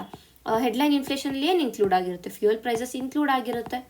ಆ್ಯಂಡ್ ಕೋರ್ ಇನ್ಫ್ಲೇಷನಲ್ಲಿ ಇವಂದು ಇನ್ಕ್ಲೂಡ್ ಮಾಡಿಲ್ಲ ಅಂತಂದ್ರೂ ಕೂಡ ಬಟ್ ಸ್ಟಿಲ್ ಹೆಡ್ಲೈನಲ್ಲಿ ಇನ್ಕ್ಲೂಡ್ ಮಾಡ್ತೀವಲ್ವಾ. ಸೊ ಫ್ಯೂಯಲ್ ಪ್ರೈಸಸ್ ಇಲ್ಲಿದೆ. Will it be unaffected by global crude prices? No. ಇದೇನಾಯಿತು? ಅಗೇನ್ ಎಕ್ಸ್ಟ್ರೀಮ್ ಸ್ಟೇಟ್ಮೆಂಟ್ ಆಯಿತು. ಕರೆಕ್ಟಾ? ಸೊ ಈ ಒಂದು ಸ್ಟೇಟ್ಮೆಂಟ್ ರಾಂಗ್ ಆಗುತ್ತೆ. ಸೊ ಇದು 3 ಸ್ಟೇಟ್ಮೆಂಟ್ಸ್ಗಳು ಹೋದರೆ ಆನ್ಸರ್ ಬಂದು 1 and 2 ಓನ್ಲಿ. ಅಂದರೆ ಫುಡ್ ಪ್ರೈಸಸ್ ಏನಿದೆ ಇದು ಡೈರೆಕ್ಟಾಗಿ ರಿಟೇಲ್ ಇನ್ಫ್ಲೇಷನ್ನ ಅಫೆಕ್ಟ್ ಮಾಡುತ್ತೆ. ಬಿಕಾಸ್ ಆಫ್ ಹೆಡ್ಲೈನ್ ಇನ್ಫ್ಲೇಷನಲ್ಲಿ ಏನು ಇನ್ಕ್ಲೂಡ್ ಆಗುತ್ತೆ? ಫುಡ್ ಆ್ಯಂಡ್ ಫ್ಯೂಯಲ್ ಎರಡು ಇನ್ಕ್ಲೂಡ್ ಆಗಿರುತ್ತೆ. ಸೊ ಹಾಗಾಗಿ ಆಬ್ವಿಯಸ್ ಆಗಿ ಫುಡ್ ಪ್ರೈಸ್ಗಳು ಜಾಸ್ತಿ ಆದರೆ ರಿಟೇಲ್ ಇನ್ಫ್ಲೇಷನ್ ಜಾಸ್ತಿ ಆಗುತ್ತೆ. ಯಾಕೆ ಅಂತಂದರೆ ರಿಟೇಲ್ ಅಂತಲೇ ಏನು ಬರುತ್ತೆ? ದೈನಂದಿನ ಒಂದು ಫುಡ್ ಪರ್ಚೇಸ್ಗಳನ್ನು ಏನು ಮಾಡ್ತೀವಿ ಅದು ರಿಟೇಲ್ ಇನ್ಫ್ಲೇಷನ್ಗೆ ಡೈರೆಕ್ಟಾಗಿ ಇಂಪ್ಯಾಕ್ಟ್ ಆಗೇ ಆಗುತ್ತೆ. ಸೊ ಹಾಗಾಗಿ ಇದು ಕರೆಕ್ಟು. ಮತ್ತು ಫಿಸ್ಕಲ್ ಡೆಫಿಸಿಟ್ ಜಾಸ್ತಿ ಇದ್ದರೆ ಡಿಮ್ಯಾಂಡ್ ಪುಲ್ ಇನ್ಫ್ಲೇಷನ್ ಕೂಡ ಜಾಸ್ತಿ ಆಗುತ್ತೆ. ಇದು ಕೂಡ ಕರೆಕ್ಟ್. ಆ್ಯಂಡ್ ಪ್ಲೀಸ್ ನಾನು ಇನ್ನೊಂದು ಸತಿ ಇಲ್ಲಿ ಹೇಳ್ತಾ ಇದ್ದೀನಿ, ನಿಮ್ಮ ಸ್ಟ್ಯಾಟಿಕ್ ಪಾರ್ಟ್ ಓದುವಾಗ ಇನ್ಫ್ಲೇಷನ್ ಇರ್ಬೋದು, ಇಲ್ಲ GDP ಟಾಪಿಕ್ ಇರ್ಬೋದು, ಮತ್ತು ಈ ಒಂದು ಏನು ಕ್ಯಾಡ್ ಕರೆಂಟ್ ಅಕೌಂಟ್ ಡೆಫಿಸಿಟ್ಸ್ ಇರ್ಬೋದು, ಎಕ್ಸಿಮ್ ಇರ್ಬೋದು, ಈ ರೀತಿಯಾದ ಟಾಪಿಕ್ಸ್ಗಳೇನಿದೆ ಇದು ಬಹಳನೇ ಇಂಪಾರ್ಟೆಂಟ್ ಆಗುತ್ತೆ ಎಕಾನಮಿ ಪರ್ಸ್ಪೆಕ್ಟಿವಲ್ಲಿ ನೋಡಿದಾಗ. ಇದರ ಒಂದು ಕಾಸಸ್ ಇರ್ಬೋದು, ಇಲ್ಲ ಅದು ಯಾವ ರೀತಿಯಾಗಿ ಎಫೆಕ್ಟ್ ಮಾಡುತ್ತೆ ಎಕಾನಮಿಗೆ ಇರ್ಬೋದು, ಇಂಡಿವಿಜುವಲ್ಗೆ ಇರ್ಬೋದು, ಅಂದರೆ ಬೇರೆ ಬೇರೆ ಸೆಕ್ಟರ್ ಮೇಲೆ ಯಾವ ರೀತಿಯಾದ ಎಫೆಕ್ಟ್ಗಳನ್ನು ಮಾಡುತ್ತೆ ಅನ್ನೋ ಕ್ವಶನ್ಸನ್ನು ಈಗಾಗಲೇ ನಾವು ಬಹಳಷ್ಟು ನೋಡಿದ್ದೀವಿ. ಸೊ ಹಾಗಾಗಿ ಪ್ಲೀಸ್ ನೀವು ರಿವೈಸ್ ಮಾಡುವಾಗ ಈ ರೀತಿಯಾಗಿ ರಿವೈಸ್ ಮಾಡ್ಕೊಳ್ಳಿ. ಅಂದರೆ ಯಾವ ರೀತಿಯಾಗಿ ಯಾವ ಕಾಸಸ್ಗಳು ಎಫೆಕ್ಟ್ ಮಾಡುತ್ತೆ, ಅಂದರೆ ಕಾಸಸ್ಗಳೇನು, ಎಫೆಕ್ಟ್ಗಳೇನು ಎಲ್ಲನೂ ನೀವು ರಿವೈಸ್ ಮಾಡ್ಕೋಬೇಕಾಗುತ್ತೆ. ಸೊ ಈಗ ಮುಂದಿನ ಒಂದು ಕ್ವೆಶನನ್ನು ನೋಡೋಣ. Which one of the following best explains why retail inflation is more relevant for monetary policy than WPI inflation. ಅಂದರೆ ಈ ಒಂದು ಸಗಟು ದರ ದ್ರವ್ಯೋತ್ಥಾನಕ್ಕಿಂತ ಚಿಲ್ಲರೆ ದರದ ದ್ರವ್ಯೋತ್ಥಾನವು ಹಣಕಾಸು ನೀತಿಗೆ ಹೆಚ್ಚು ಪ್ರಸ್ತುತವಾಗಿರುವುದಕ್ಕೆ ಕಾರಣವೇನು ಅಂತ ಇಲ್ಲಿ ಕೇಳ್ತಾ ಇದ್ದಾರೆ. ಓಕೆನಾ. ಆಪ್ಷನ್ಸ್ ಬಂದು ಇಟ್ ರಿಫ್ಲೆಕ್ಟ್ಸ್ ಪ್ರೊಡ್ಯೂಸರ್ ಪ್ರೈಸಸ್. ಈ ರಿಟೇಲ್ ಇನ್ಫ್ಲೇಷನಲ್ಲಿ ಪ್ರೊಡ್ಯೂಸರ್ ಪ್ರೈಸ್ ರಿಫ್ಲೆಕ್ಟ್ ಆಗುತ್ತಾ? ಆಬ್ವಿಯಸ್ ಆಗಿಲ್ಲ. ಪ್ರೊಡ್ಯೂಸರ್ ಪ್ರೈಸ್ಗೆ ಏನಿದೆ? ಪ್ರೊಡ್ಯೂಸರ್ ಪ್ರೈಸ್ ಇಂಡೆಕ್ಸ್ ಇದೆ. ರಿಟೇಲ್ ಇನ್ಫ್ಲೇಷನಲ್ಲಿ ಏನಕ್ಕೆ ಇದನ್ನು ಮೆಷರ್ ಮಾಡ್ತೀವಿ? ಮಾಡಲ್ಲ. It capture cost of living face by ಹೌಸ್ ಹೋಲ್ಡ್ಸ್. ಎಸ್, ಇದು ಸ್ವಲ್ಪ ಅಪ್ರಾಪ್ರಿಯೇಟ್ ಆಗಿದೆ. ಸೊ ಸದ್ಯಕ್ಕೆ ಬೇರೆ ಆಪ್ಷನ್ಸ್ ನೋಡೋವರೆಗೂ ಇದನ್ನ ಸೈಡ್ಗೆ ಇಡೋಣ. It excludes food and fuel prices. Retail ಇನ್ಫ್ಲೇಷನಲ್ಲಿ ಫುಡ್ ಆ್ಯಂಡ್ ಫ್ಯೂಯಲ್ ಹೋಗುತ್ತಾ? ಹೋಗಲ್ಲ. ಬಿಕಾಸ್ ಹೆಡ್ಲೈನ್ ಇನ್ಫ್ಲೇಷನ್ ಕೂಡ ಅಲ್ಲಿ ನಾವು ಕ್ಯಾಲ್ಕುಲೇಟ್ ಮಾಡ್ತೀವಿ. ತದನಂತರ ಕ್ಯಾಲ್ಕುಲೇಟೆಡ್ ವೀಕ್ಲಿ. ಇದು ವೀಕ್ಲಿಗೆ ಮಾಡುವಂಥದ್ದು ಅಲ್ಲ, ಇಟ್ ಈಸ್ ಅ ಮಂತ್ಲಿ ನಾವು ರಿಟೇಲ್ ಇನ್ಫ್ಲೇಷನ್ನ ಇದು ಮಾಡುವಂಥದ್ದು. ಮತ್ತು ಯಾರು ಮಾಡ್ತಾರೆ ರಿಟೇಲ್ ಇನ್ಫ್ಲೇಷನ್ ಕ್ಯಾಲ್ಕುಲೇಷನ್? ಯಾರು ಮಾಡೋದು? National statistics office under ministry of statistics and programme implementation ಇದು ಮಾಡೋದು. ಸೊ ಇದು ವೀಕ್ಲಿ ಅಲ್ಲ, ಇದು ಫಾರ್ ಶೋರ್ ನಮಗೆ ಗೊತ್ತಿರಬೇಕು. ಸೊ ಇದು ಹೋಗುತ್ತೆ. ಆ್ಯಂಡ್ ಇದು ಎಕ್ಸ್ಕ್ಲೂಡ್ಸ್ ಎಕ್ಸ್ಟ್ರೀಮ್. ಆ್ಯಂಡ್ ಬೇಸಿಕಲಿ ನಾವು ನಾಲೆಜ್ ಯೂಸ್ ಮಾಡಿದ್ರೆ ಫುಡ್ ಆ್ಯಂಡ್ ಫ್ಯೂಯಲ್ ಪ್ರೈಸಸನ್ನು ಏನಕ್ಕೆ ನಾವು ತೆಗಿತೀವಿ ರಿಟೇಲ್ ಇನ್ಫ್ಲೇಷನಲ್ಲಿ? ಏಕೆಂದ್ರೆ ರಿಟೇಲ್ ಇನ್ಫ್ಲೇಷನ್ ಅಂತ ಬಂದಾಗ food and fuel plays a major role. So ಆಗಿರುವಾಗ ಆನ್ಸರ್ ಬಂದು option B, it captures cost of living face by ಹೌಸ್ ಹೋಲ್ಡ್ಸ್. ಸೊ ಇದು ಈ ಒಂದು ಕ್ವೆಶನ್ ಆಯಿತು. ಮುಂದಿನ ಒಂದು ಕ್ವೆಶನನ್ನು ನೋಡೋಣ. Article 6 of the Paris agreement primarily deals with what? So ಇದು ಕೂಡ ನಾವು ಪ್ರಾಕ್ಟೀಸ್ ಕ್ವೆಶನ್ ಅಂತ ತಗೊಳ್ಳೋಣ, because it is a very simple question and ಇದ್ರ ಬಗ್ಗೆ ನಾವು ಡೀಟೇಲ್ ಆಗಿ ಡಿಸ್ಕಸ್ ಮಾಡಿದ್ದೀವಿ. ಆಪ್ಷನ್ಸನ್ನು ಓದ್ತೀನಿ, ತದನಂತರ 5 seconds ಟೈಮನ್ನು ಕೊಡ್ತೀನಿ.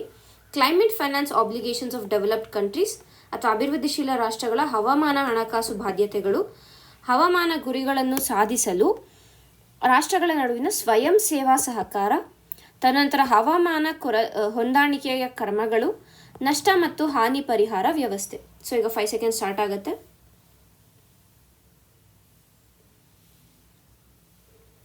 ಆನ್ಸರ್ ಬಂದು B, voluntary cooperation among countries to achieve climate targets. ಇದ್ರ ಬಗ್ಗೆ ಕಂಪ್ಲೀಟ್ ಆಗಿ ನಾವು ಡಿಸ್ಕಸ್ ಮಾಡಿದ್ದೀವಿ. ಸೊ ಮತ್ತೆ ನಾನಿಲ್ಲಿ ಡಿಸ್ಕಸ್ ಮಾಡೋದಿಲ್ಲ, ಮುಂದಿನ ಕ್ವೆಶನ್ ಅನ್ನು ನೋಡೋಣ. Article 6 promotes cost effective achievement of nationally determined contributions.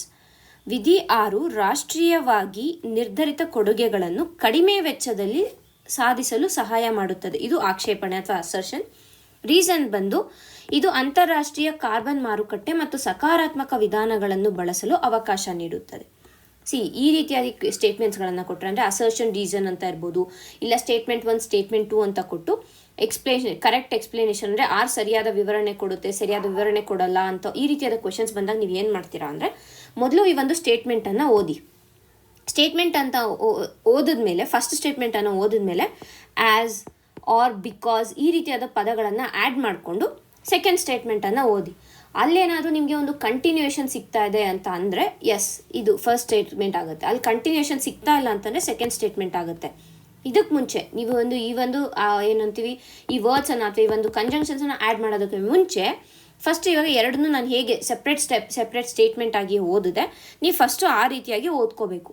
ಆ ರೀತಿ ಓದಿದಾಗ ನಿಮ್ಗೆ ಏನು ಅರ್ಥ ಆಗುತ್ತೆ ಅಂದರೆ ಈ ಸ್ಟೇಟ್ಮೆಂಟ್ ತಪ್ಪಾ ಸರಿನಾ ಅಂತ ಅರ್ಥ ಆಗುತ್ತೆ. ಈಗ for example article 6 promotes cost effective achievement of nationally determined contributions. Yes, ಯಾಕೆಂದರೆ ಅದು ಕ್ಲೈಮೇಟ್ ಫೈನಾನ್ಸ್ ಬಗ್ಗೆ ಮಾತಾಡುತ್ತೆ. ಆ್ಯಂಡ್ ನ್ಯಾಷನಲಿ ಡಿಟರ್ಮೈನ್ಡ್ ಕಾಂಟ್ರಿಬ್ಯೂಷನ್ಸ್ ಏನಿದೆ ಅದನ್ನು ನಾವು ಸಾಧಿಸಬೇಕು, ಆ ಒಂದು ಗುರಿಗಳನ್ನು ನಾವು ರೀಚ್ ಆಗಬೇಕು ಅಂತಂದರೆ ಕ್ಲೈಮೇಟ್ ಫೈನಾನ್ಸ್ನ ಅಗತ್ಯ ಇದೆ. So it is correct. It enables countries to use international carbon markets and cooperative approaches. Yes, correct. ಏನು ಆರ್ಟಿಕಲ್ 6 ಏನು ಮಾತಾಡುತ್ತೆ ಅಂದರೆ, ಆರ್ಟಿಕಲ್ 6 2 ಭಾಗ ಇದೆ. ಒಂದು 6.1 ಒಂದು 6.2. 6.2 ಬಂದು ಕಾರ್ಬನ್ ಮಾರ್ಕೆಟ್ಸ್ ಬಗ್ಗೆನೇ ಮಾತಾಡೋದ್ರೆ, ಒಂದು ಕಾರ್ಬನ್ ಮಾರ್ಕೆಟ್ಸ್, ಇಂಟರ್ನ್ಯಾಷನಲ್ ಕಾರ್ಬನ್ ಮಾರ್ಕೆಟ್ಸನ್ನು ನಾವು ಸ್ಥಾಪಿಸಬೇಕು ಅನ್ನೋದ್ರ ಬಗ್ಗೆ ಮಾತಾಡುತ್ತೆ. ಸೊ ಹಾಗಾಗಿ ಇದು ಕೂಡ ಕರೆಕ್ಟ್ ಅಂತ ಗೊತ್ತು. ಸೊ ಆವಾಗ ಈ 2 ಆಪ್ಷನ್ ನಮಗೆ ಹೊರಟೋಗುತ್ತೆ. ಓಕೆನಾ? ಸೊ ಅದಾದಮೇಲೆ ನೀವು ಈ ಒಂದು ವರ್ಡ್ಸ್ಗಳು, ಕಂಜಂಕ್ಷನ್ಸ್ಗಳು ಏನು ಹೇಳಿದೆ ಇದನ್ನು ನೀವು ಆ್ಯಡ್ ಮಾಡ್ಕೊಂಡು ಹೋಗಬೇಕು. ಸೊ ಆವಾಗ ನಿಮಗೆ ಗೊತ್ತಾಗುತ್ತೆ ಇಟ್ ಈಸ್ ಎ ಅಂತ. ಸೊ ಈಗ ಮುಂದಿನ ಒಂದು ಕ್ವೆಶನನ್ನು ನೋಡೋಣ. ಇದ್ರ ಬಗ್ಗೆ ನಾವು ಆಲ್ರೆಡಿ ಡಿಸ್ಕಸ್ ಮಾಡಿರೋದ್ರೆ ನಾವು ಶಾರ್ಟಾಗಿ ನೋಡ್ಕೊಂಡು ಹೋಗೋಣ. ಸೊ ನೆಕ್ಸ್ಟ್ ಕ್ವೆಶನ್ ಬಂದು, golden globe awards are traditionally presented by. Golden globe ಪ್ರಶಸ್ತಿಗಳನ್ನು ಸಾಂಪ್ರದಾಯಿಕವಾಗಿ ನೀಡುವ ಸಂಸ್ಥೆ ಯಾವುದು ಅಂತ ಕೇಳ್ತಾ ಇದ್ದಾರೆ. Let us take it as a practice question. Options ಓದ್ತೀನಿ. Academy of motion picture arts and sciences, British academy of film and television arts, Hollywood foreign press association, screen actors guild. ಈಗ 5 ಸೆಕೆಂಡ್ ಸ್ಟಾರ್ಟ್ ಆಗುತ್ತೆ. Answer ಬಂದು Hollywood foreign press association. ಇದ್ರ ಬಗ್ಗೆ ಕೂಡ ನಾವು ಕಂಪ್ಲೀಟಾಗಿ ಇನ್ಫಾರ್ಮೇಷನನ್ನು ನೋಡಿದ್ವಿ. ಸೊ ನಾನು ಮತ್ತೆ ಇಲ್ಲಿ ಇದನ್ನು ರಿವೈಸ್ ಮಾಡೋದಕ್ಕೆ ಹೋಗಲ್ಲ. ಒಟ್ಟಿನಲ್ಲಿ ಪ್ರಿಲಿಮ್ಸಲ್ಲಿ ಈ ರೀತಿಯಾದ ಕ್ವೆಶನ್ಸನ್ನು ನೀವು ಎಕ್ಸ್ಪೆಕ್ಟ್ ಮಾಡ್ಬೋದು. ಇಲ್ಲಾಂದರೆ ಗೋಲ್ಡನ್ ಗ್ಲೋಬ್ ಅವಾರ್ಡ್ಸು ಯಾವ ಒಂದು ಏನಂತೀವಿ ಕ್ಷೇತ್ರಕ್ಕೆ ಕೊಡೋದು ಅಂತ ಯಾವುದು ಆನ್ಸರ್ ಇದಕ್ಕೆ? ಸಿನಿಮಾ ಆ್ಯಂಡ್ ಟೆಲಿವಿಷನ್ಗೆ ಕೊಡುವಂಥದ್ದು. ಕೇವಲ ಸಿನಿಮಾ ಅಷ್ಟೇ ಅಲ್ಲ, ಸಿನಿಮಾಗೂ ಕೊಡ್ತಾರೆ. ಟೆಲಿವಿಷನ್ ಸೀರೀಸ್ಗಳೇನಾದ್ರು ಚೆನ್ನಾಗಿದೆ, ಇಲ್ಲ ಟೆಲಿವಿಷನ್ ಸೀರೀಸಲ್ಲಿ ಚೆನ್ನಾಗಿ ಆ್ಯಕ್ಟ್ ಮಾಡಿದರೆ ಆ್ಯಕ್ಟ್ರಸ್ಗಳಿಗೆ ಅಥವಾ ಒಂದು ಸ್ಟೋರಿಗೆ ಈ ರೀತಿಯಾಗಿ ಕೊಡುವಂಥದ್ದು ಈ ಒಂದು ಗೋಲ್ಡನ್ ಗ್ಲೋಬ್ ಅವಾರ್ಡ್ ಆಗಿದೆ. ಸೊ ಈಗ ಮುಂದಿನ ಒಂದು ಕ್ವೆಶನನ್ನು ನೋಡೋಣ. The primary objective of land aggregator portal.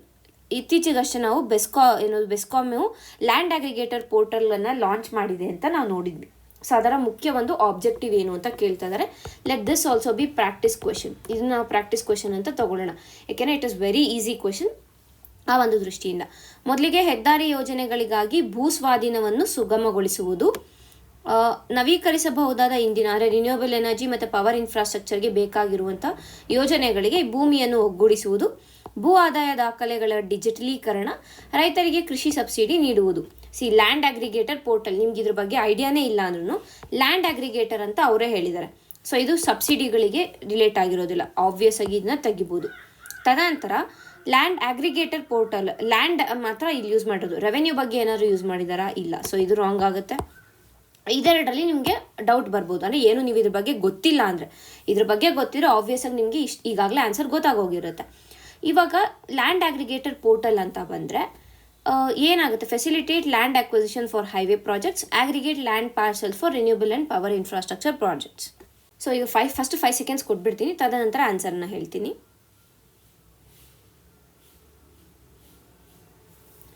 Answer ಏನು? ಆನ್ಸರ್ ಬಂದು aggregate land parcel for renewable energy and power infrastructure projects.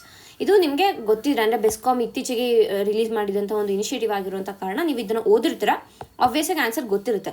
ಅಕಸ್ಮಾತ್ ಗೊತ್ತಿಲ್ಲ ಅಂತಂದರೆ ಇದು ಲ್ಯಾಂಡ್ ಅಗ್ರಿಗೇಟರ್ ಪೋರ್ಟಲ್, ಇದು ಎರಡರ ಮಧ್ಯೆ ಆಬ್ವಿಯಸ್ಸಾಗಿ ಕನ್ಫ್ಯೂಷನ್ ಸ್ಟಾರ್ಟ್ ಆಗುತ್ತೆ. ಯಾಕೆಂದರೆ ಇದು ಲ್ಯಾಂಡ್ ಅಗ್ರಿಗೇಷನ್ ಮಾಡೋದು with respect to highway projects ಅಂತ ಹೇಳ್ತಾ ಇದ್ದಾರೆ. ಸೊ ಇಂಥ ಸಮಯದಲ್ಲಿ ನೀವು ಏನು ಮಾಡ್ಬೋದು ಅಂದರೆ 50-50ಗೆ ಹೋಗ್ಬೋದು. ಲೈಕ್ ಅಂದರೆ ಏನೂ ಗೊತ್ತಿಲ್ಲ, ಐಡಿಯಾನೇ ಇಲ್ಲ ಅಂದರೆ 50-50ಗೆ ಹೋಗಿ ನೀವು ಗೆಸ್ ಮಾಡಿ ಹಾಕ್ಬೋದಾಗುತ್ತೆ. ಆ್ಯಂಡ್ ನಿಮ್ಗೆ ಆಬ್ವಿಯಸ್ಸಾಗಿ ಇದಕ್ಕೆ ಆನ್ಸರ್ ಗೊತ್ತಿರಲೇಬೇಕು because it was news and also very simple ಆಗಿರುವಂಥ ಕಾರಣ ಆನ್ಸರ್ ಬಂದು ಬಿ. ಈಗ ಮುಂದಿನ ಒಂದು ಕ್ವಶನನ್ನು ನೋಡೋಣ. ಲ್ಯಾಂಡ್ ಅಗ್ರಿಗೇಟರ್ ಪೋರ್ಟಲ್ ಕುರಿತು ಈ ಕೆಳಗಿನ ಹೇಳಿಕೆಗಳನ್ನು ಪರಿಗಣಿಸಿ. ಮೊದಲನೆಗೆ ಭೂಮಾಲೀಕರು ವಿದ್ಯುತ್ ಅಭಿವೃದ್ಧಿಪಡಿಸುವವರ ನಡುವಿನ ಡಿಜಿಟಲ್ ಸಂಪರ್ಕದ ಸಾಧನವಾಗಿದೆ. ಇಂಧನ ಯೋಜನೆಗಳಿಗೆ ಸೂಕ್ತ ಭೂಮಿಯನ್ನು ಗುರುತಿಸುವಲ್ಲಿ ವಿಳಂಬವನ್ನು ಕಡಿಮೆ ಮಾಡುತ್ತದೆ. It is manage by ministry of power. ಈಗಾಗಲೇ ನಮಗೆ ಗೊತ್ತು, ಅಂದರೆ ಈಗ ನಾವು ಹಿಂದೆ ನೋಡಿರೋದ್ರಿಂದ ಇದು ಬೆಸ್ಕಾಮ್ ಅಂತ ಗೊತ್ತಿದೆ. ಸೊ ಈ ಒಂದು ಸ್ಟೇಟ್ಮೆಂಟ್ ರಾಂಗ್. ಓಕೆನಾ? ಅಕಸ್ಮಾತ್ ನಿಮ್ಗೆ ಗೊತ್ತಿಲ್ಲ ಅಂದರೂ ಕೂಡ ಲ್ಯಾಂಡ್ ಅಗ್ರಿಗೇಟರ್ ಪೋರ್ಟಲ್ ಅಂತ ಬಂದಾಗ ಮಿನಿಸ್ಟ್ರಿ ಆಫ್ ಪವರ್ ಯಾಕೆ ಮಾತಾಡುತ್ತೆ ಅಲ್ವಾ? ಆ ಒಂದು ಬೇಸಿಕ್ ಕ್ವೆಶನನ್ನು ನೀವು ಹಾಕ್ಕೊಳ್ಳಿ. ಈ ಒಂದು ಎರಡು ಸ್ಟೇಟ್ಮೆಂಟ್ಗಳು ಕರೆಕ್ಟ್ ಆಗಿದೆ. So answer is 1 and 2. ಓಕೆನಾ? ಆ್ಯಂಡ್ ಲ್ಯಾಂಡ್ ಅಗ್ರಿಗೇಟರ್ ಪೋರ್ಟಲ್ ನೀವು ರಿವೈಸ್ ಮಾಡಬೇಕು ಅಂತಾರೆ ಪ್ಲೀಸ್ ಹೋಗಿ ನೀವು ಆ ಒಂದು ವಿಡಿಯೋವನ್ನು ಚೆಕ್ ಮಾಡಿ, ಅಲ್ಲಿ ನಿಮಗೆ ಕಂಪ್ಲೀಟ್ ಡೀಟೇಲ್ಸ್ ಸಿಗುತ್ತೆ. ಈಗ ಮುಂದಿನ ಒಂದು ಕ್ವೆಶನನ್ನು ನೋಡೋಣ. KSTA ಅಚೀವ್ಮೆಂಟ್ ಅವಾರ್ಡ್ ಕುರಿತು ಕೆಳಗಿನ ಹೇಳಿಕೆಗಳನ್ನು ಪರಿಗಣಿಸಿ. It is awarded to individuals who have made significant contribution in scientific research and technological development. First statement. ತದನಂತರ ಇದು ಕೇವಲ ಕೇಂದ್ರ ಸರ್ಕಾರದ ಸಂಸ್ಥೆಗಳಲ್ಲಿ ಕೆಲಸ ಮಾಡುವ ವಿಜ್ಞಾನಿಗಳಿಗೆ ಮಾತ್ರ ಸೀಮಿತವಾಗಿದೆ, ಓನ್ಲಿ. ತದನಂತರ ಬರೋದು ವೈಜ್ಞಾನಿಕ ಮನೋಭಾವವನ್ನು ಉತ್ತೇಜಿಸುವ ಕರ್ನಾಟಕದ ಒತ್ತಾಸೆಯನ್ನು ಪ್ರತಿಬಿಂಬಿಸುತ್ತದೆ. ಸೊ ಆನ್ಸರ್ ಏನು ಇಲ್ಲಿ 1 and 3 ಆನ್ಸರ್ ಬರುತ್ತೆ. ಯಾಕೆಂತಂದರೆ ಇಲ್ಲಿ only it is an extreme word. ಬರೀ ಕೇಂದ್ರ ಸರ್ಕಾರದಲ್ಲಿ ವರ್ಕ್ ಮಾಡುವಂಥ ವಿಜ್ಞಾನಿಗಳಿಗೆ ಯಾಕೆ ಕೊಡ್ತಾರೆ? ಅದು ಫಸ್ಟು. ಇದು Karnataka state technology achievement award ಇರುವಂಥದ್ದು. ಕರ್ನಾಟಕ ಸ್ಟೇಟಲ್ಲಿರೋರ್ಗೂ ಕೊಡಲೇಬೇಕಲ್ವ? ಸೊ ಹಾಗಾಗಿ ಇದು ರಾಂಗ್. ಇಲ್ಲಿ ಆನ್ಸರ್ ಸಿಕ್ತು ನಮಗೆ. ಈಗ ಮುಂದಿನ ಒಂದು ಕ್ವೆಶನನ್ನು ನೋಡೋಣ. Naksha initiative is primarily related to. Naksha ಉಪಕ್ರಮವು ಮುಖ್ಯವಾಗಿ ಯಾವುದಕ್ಕೆ ಸಂಬಂಧಿಸಿದೆ? ಸೊ ಇದು ಕೂಡ ನಾವು ಪ್ರಾಕ್ಟೀಸ್ ಕ್ವೆಶನ್ ಅಂತ ತಗೊಳ್ಳೋಣ because it is very easy. ಆಪ್ಷನ್ಸನ್ನು ಓದ್ತೀನಿ, ನೀವು ತದನಂತರ 5 seconds ಟೈಮನ್ನು ಕೊಡ್ತೀನಿ. Digitisation of court records, urban land survey and mapping using modern technology, forest cover assessment, agricultural census. ಈಗ ನಿಮ್ಮ 5 seconds ಸ್ಟಾರ್ಟ್ ಆಗುತ್ತೆ. ಆನ್ಸರ್ ಏನು? Urban land survey and mapping using modern technology. ಇದರ ಬಗ್ಗೆ ನಾವು ಕಂಪ್ಲೀಟಾಗಿ ವಿಡಿಯೋದಲ್ಲಿ ನೋಡಿದ್ದೀವಿ. ಅಂದರೆ ರಾಜ್ಯದ 10 ಅರ್ಬನ್ ಲೋಕಲ್ ಬಾಡೀಸ್ಗಳು ಏನಿದೆ ಇವು ಸೆಲೆಕ್ಟ್ ಆಗಿದೆ ಈ ಒಂದು ನಕ್ಷಾ ಇನಿಷಿಯೇಟಿವ್ ಅಂಡರಲ್ಲಿ. ಸೊ ಅದರ ಕುರಿತಾಗಿ ನಾವು ಆರ್ಟಿಕಲನ್ನು ನೋಡಿದ್ವಿ. ಸೊ ಈಗ ನಾವು ಅದೇ ಒಂದು ಇದರಲ್ಲಿ ರಿವೈಸ್ ಕೂಡ ಆಯಿತು ನಮಗೆ. ಈಗ ಮುಂದಿನ ಒಂದು ಕ್ವೆಶನನ್ನು ನೋಡೋಣ. Consider the following statements regarding ಕೃಷಿ ಯಂತ್ರಧಾರೆ scheme. It enables small and marginal farmers to access costly farm machinery. It promotes custom hiring centers at local level. It aims to address labor shortage in agriculture. So ಮೇಲಿನ ಯಾವ ಒಂದು ಸ್ಟೇಟ್ಮೆಂಟ್ಸ್ಗಳು ಸರಿಯಾಗಿದೆ ಅಂತ ಇಲ್ಲಿ ಕೇಳ್ತಾ ಇದ್ದಾರೆ. ಈ ಕೃಷಿ ಯಂತ್ರಧಾರೆ ಮತ್ತು ಕೃಷಿ ಯಂತ್ರೀಕರಣ ಸ್ಕೀಮ್ ಬಗ್ಗೆ ನೋಡಿದ್ವಿ. ಅಂದರೆ ಈ ಎರಡು ಸ್ಕೀಮ್ಗಳು 2022-23 ನೋಡಿ 2025 ನಡೆದಿರುವಂತೆ ಸುಮಾರು 3.67 ಲಕ್ಷ ಜನರಿಗೆ 6-7 ಲಕ್ಷ ಫಾರ್ಮರ್ಸ್ ಅಥವಾ ರೈತರಿಗೆ ಇದು ಬೆನಿಫಿಟನ್ನು ಮಾಡಿದೆ, ಇದು ಹೆಲ್ಪನ್ನು ಮಾಡಿದೆ ಅನ್ನೋದರ ಕುರಿತಾಗಿ ಒಂದು ಆರ್ಟಿಕಲನ್ನು ಡಿಸ್ಕಸ್ ಮಾಡಿದ್ವಿ. ಸೊ ಅಲ್ಲಿ ನಾವು ಕೃಷಿ ಯಂತ್ರಧಾರೆ ಮತ್ತು ಕೃಷಿ ಯಂತ್ರೀಕರಣ ಸ್ಕೀಮ್ಸ್ಗಳ ಬಗ್ಗೆ ಕೂಡ ನಾವು ನೋಡಿದ್ವಿ. ಅಂದರೆ ಮುಖ್ಯವಾಗಿ ಅದರ ಬಗ್ಗೆ ಇರುವಂಥ ಡಿಫ್ರೆನ್ಸನ್ನು ನೋಡಿದ್ವಿ. ಯಂತ್ರಧಾರೆಗೆ ಮತ್ತು ಯಂತ್ರೀಕರಣಕ್ಕೆ ಇರುವಂಥ ಒಂದು ಡಿಫ್ರೆನ್ಸನ್ನು. ಅಂದರೆ ಯಂತ್ರಧಾರೆ ಏನಿದೆ ವಿತ್ ರೆಸ್ಪೆಕ್ಟ್ ಟು ರೆಂಟು, ಯಂತ್ರೀಕರಣ ಬಂದು ಓನ್ ಮಾಡುವಂಥದ್ದು. ಇದು ರೆಂಟಿಂಗ್ ಫಾರ್ಮ್ ಮೆಷಿನರಿ, ಇದು ಒಂದು ಓನಿಂಗ್ ಫಾರ್ಮ್ ಮೆಷಿನರಿ. ಆ್ಯಂಡ್ ಈ ಒಂದು ಯಂತ್ರಧಾರೆ ಸ್ಕೀಮ್ ಏನಿದೆ ಈ ಸ್ಕೀಮಲ್ಲಿ ಸ್ಮಾಲ್ ಮತ್ತು ಮಾರ್ಜಿನಲ್ ಫಾರ್ಮರ್ಸ್ ಮಾತ್ರ ಇಲ್ಲಿ ಇನ್ಕ್ಲೂಡ್ ಆಗ್ತಾರೆ. ಅದೇ ಇಲ್ಲಿ ಸ್ಮಾಲ್ ಇರ್ಬೋದು, ಮಾರ್ಜಿನಲ್ ಇರ್ಬೋದು, ಬೇರೆ ಲಾರ್ಜ್ ಫಾರ್ಮರ್ಸ್ ಇರ್ಬೋದು ಅಥವಾ SC/ST ಫಾರ್ಮರ್ಸ್ ಇರ್ಬೋದು, ಎಲ್ಲರೂ ಕೂಡ ಈ ಯಂತ್ರೀಕರಣ ಸ್ಕೀಮಲ್ಲಿ ಇನ್ಕ್ಲೂಡ್ ಆಗ್ತಾರೆ. ಸೊ ಆ ಒಂದು ದೃಷ್ಟಿಯಲ್ಲಿ ನೋಡಿದ್ರೆ ಇದನ್ನು ಏನಕ್ಕೆ ಬಳಸ್ತಾರೆ ಅಂತಂದರೆ ಕೃಷಿ ಯಂತ್ರಧಾರೆ ಸ್ಕೀಮ್ ಏನಿದೆ ಈ ಕೃಷಿ ಯಂತ್ರಧಾರೆ ಸ್ಕೀಮ್ ಬಂದು ಈ 3 ಏನಿದೆ ಅಂದರೆ ಏನು ಇಲ್ಲಿ ಕೊಟ್ಟಿದ್ದಾರೆ ಈ 3 ಸ್ಟೇಟ್ಮೆಂಟ್ಗಳು ಇವುಗಳನ್ನೇ ಮಾಡುವಂಥದ್ದು. ಅಂದರೆ ಸ್ಮಾಲ್ ಆ್ಯಂಡ್ ಮಾರ್ಜಿನಲ್ ಫಾರ್ಮರ್ಸ್ಗೆ ಕಾಸ್ಟ್ಲಿ ಫಾರ್ಮ್ ಮೆಷಿನರಿಯನ್ನು ಕೊಡ್ತಾರೆ. ಅಂದರೆ ಟ್ರ್ಯಾಕ್ಟರ್ ಇರ್ಬೋದು ಅಥವಾ ಸೀಡ್ ಡ್ರಿಲ್ ಇರ್ಬೋದು, ಇಲ್ಲ ಬೇರೆ ರೀತಿಯಾದ ಒಂದು ಫಾರ್ಮ್ ಮೆಷಿನರಿಗಳೇನಿರ್ತವೆ ಇವನ್ನ ರೆಂಟಿಗೆ ಕೊಡ್ತಾರೆ, ಅಂದರೆ ಬಾಡಿಗೆಗೆ ಕೊಡ್ತಾರೆ ಅಟ್ ಕಡಿಮೆ ಇದರಲ್ಲಿ ಏನಂತೀವಿ ಕಡಿಮೆ ಬಾಡಿಗೆಯಲ್ಲಿ ಇವ್ರಿಗೆ ಕೊಡುವಂಥದ್ದು. ಇದನ್ನು ಪ್ರಮೋಟ್ ಕಸ್ಟಮ್ ಹೈರಿಂಗ್ ಸೆಂಟರ್ಸ್ ಮುಖಾಂತರ ಇದನ್ನು ಮಾಡ್ತಾರೆ. ಸೊ ಆಬ್ವಿಯಸ್ಲಾಗಿ ಇದನ್ನು ಕೂಡ ಲೋಕಲ್ ಲೆವೆಲಲ್ಲಿ ಪ್ರಮೋಟ್ ಮಾಡ್ದಂಗಾಯಿತು. ಆ್ಯಂಡ್ ಇದು ಯಾವಾಗ ಅಂತಂದರೆ ಲೇಬರ್ ಶಾರ್ಟೇಜ್ ಇದ್ದರೆ, ಮಷಿನರಿಗಳನ್ನ ಯಾವಾಗ ನಾವು ಬಳಸ್ತೀವಿ, ಲೇಬರನ್ನು ಕಡಿಮೆಗೊಳಿಸೋದಕ್ಕೆ. ಸೊ ಆಬ್ವಿಯಸ್ಸಾಗಿ ಲೇಬರ್ ಶಾರ್ಟೇಜನ್ನು ಇದು ಮಾಡೋದಕ್ಕೆ. So all 3 are correct here. ಮುಂದಿನ ಒಂದು ಮುಂದಿನ ಒಂದು ಕ್ವೆಶನನ್ನು ನೋಡೋಣ. ಮ್ಯೂಲ್ ಅಕೌಂಟ್ಗಳ ಕುರಿತು ಕೆಳಗಿನ ಹೇಳಿಕೆಗಳನ್ನು ಪರಿಗಣಿಸಿ. ಈ ಮ್ಯೂಲ್ ಅಕೌಂಟ್ ಬಗ್ಗೆ ಕೂಡ ನಾವು ನೋಡಿದ್ವಿ. ಅಂದರೆ ಏನು ಅಂದರೆ ಬೆಂಗಳೂರಲ್ಲಿ ಸುಮಾರು 12 ಜನರನ್ನು ಈ ಒಂದು ಮ್ಯೂಲ್ ಅಕೌಂಟ್ನ ಒಂದು ಏನಂತೀವಿ ಕೇಸಲ್ಲಿ ಅರೆಸ್ಟ್ ಮಾಡಿದ್ರು. ಸುಮಾರು 1 ಕೋಟಿಯಷ್ಟು ಹಣವನ್ನು ಇವರು ಮ್ಯೂಲ್ ಅಕೌಂಟ್ ಮುಖಾಂತರ ಈ 12 ಜನ ಏನು ಮಾಡಿದ್ರು, ದೋಚಿದ್ರು. ಸೊ ಅದರ ಕುರಿತಾಗಿ ನಾವು ನೋಡಿದ್ವಿ. ಸೊ ಈಗ ಈ ಒಂದು ಕ್ವೆಶನನ್ನು ನೋಡೋಣ. ನಿಜವಾದ ಅಪರಾಧಿಯ ಗುರುತನ್ನು ಮರೆಮಾಡಲು ಮ್ಯೂಲ್ ಅಕೌಂಟ್ಗಳನ್ನು ಬಳಸಲಾಗುತ್ತದೆ. Mule accounts are legally protected under banking secrecy law. Operating a mule account can attract legal punishment. So ಇಲ್ಲಿ ನಮ್ಗೆ ಆಲ್ರೆಡಿ ಗೊತ್ತಿದೆ, ಮ್ಯೂಲ್ ಅಕೌಂಟ್ಸನ್ನು ಲೀಗಲಿ ಪ್ರೊಟೆಕ್ಟ್ ಮಾಡೋದಿದ್ರೆ ಈ ಒಂದು ಅರೆಸ್ಟ್ಗಳನ್ನು ಯಾಕೆ ಮಾಡ್ತಾರೆ? ಸೊ ಆಬ್ವಿಯಸ್ ಆಗಿ ಇದು ರಾಂಗ್. ಆ್ಯಂಡ್ ಈಗ ಇದು ಕರೆಕ್ಟ್ ಅಲ್ವಾ? ಕ್ಯಾನ್ ಅಟ್ರಾಕ್ಟ್, ಕ್ಯಾನ್ ಅಂತ ಬಂದಾಗ ಈಗ ವರ್ಡ್ಸು ಕ್ಯಾನ್, ಮೇ, ಶಾಲ್ ಈ ರೀತಿಯಾಗಿ ಬಂದರೆ ಯೂಶ್ವಲ್ ಆಗಿ ಆ ಸ್ಟೇಟ್ಮೆಂಟ್ಗಳು ಕರೆಕ್ಟ್ ಆಗಿರ್ತವೆ.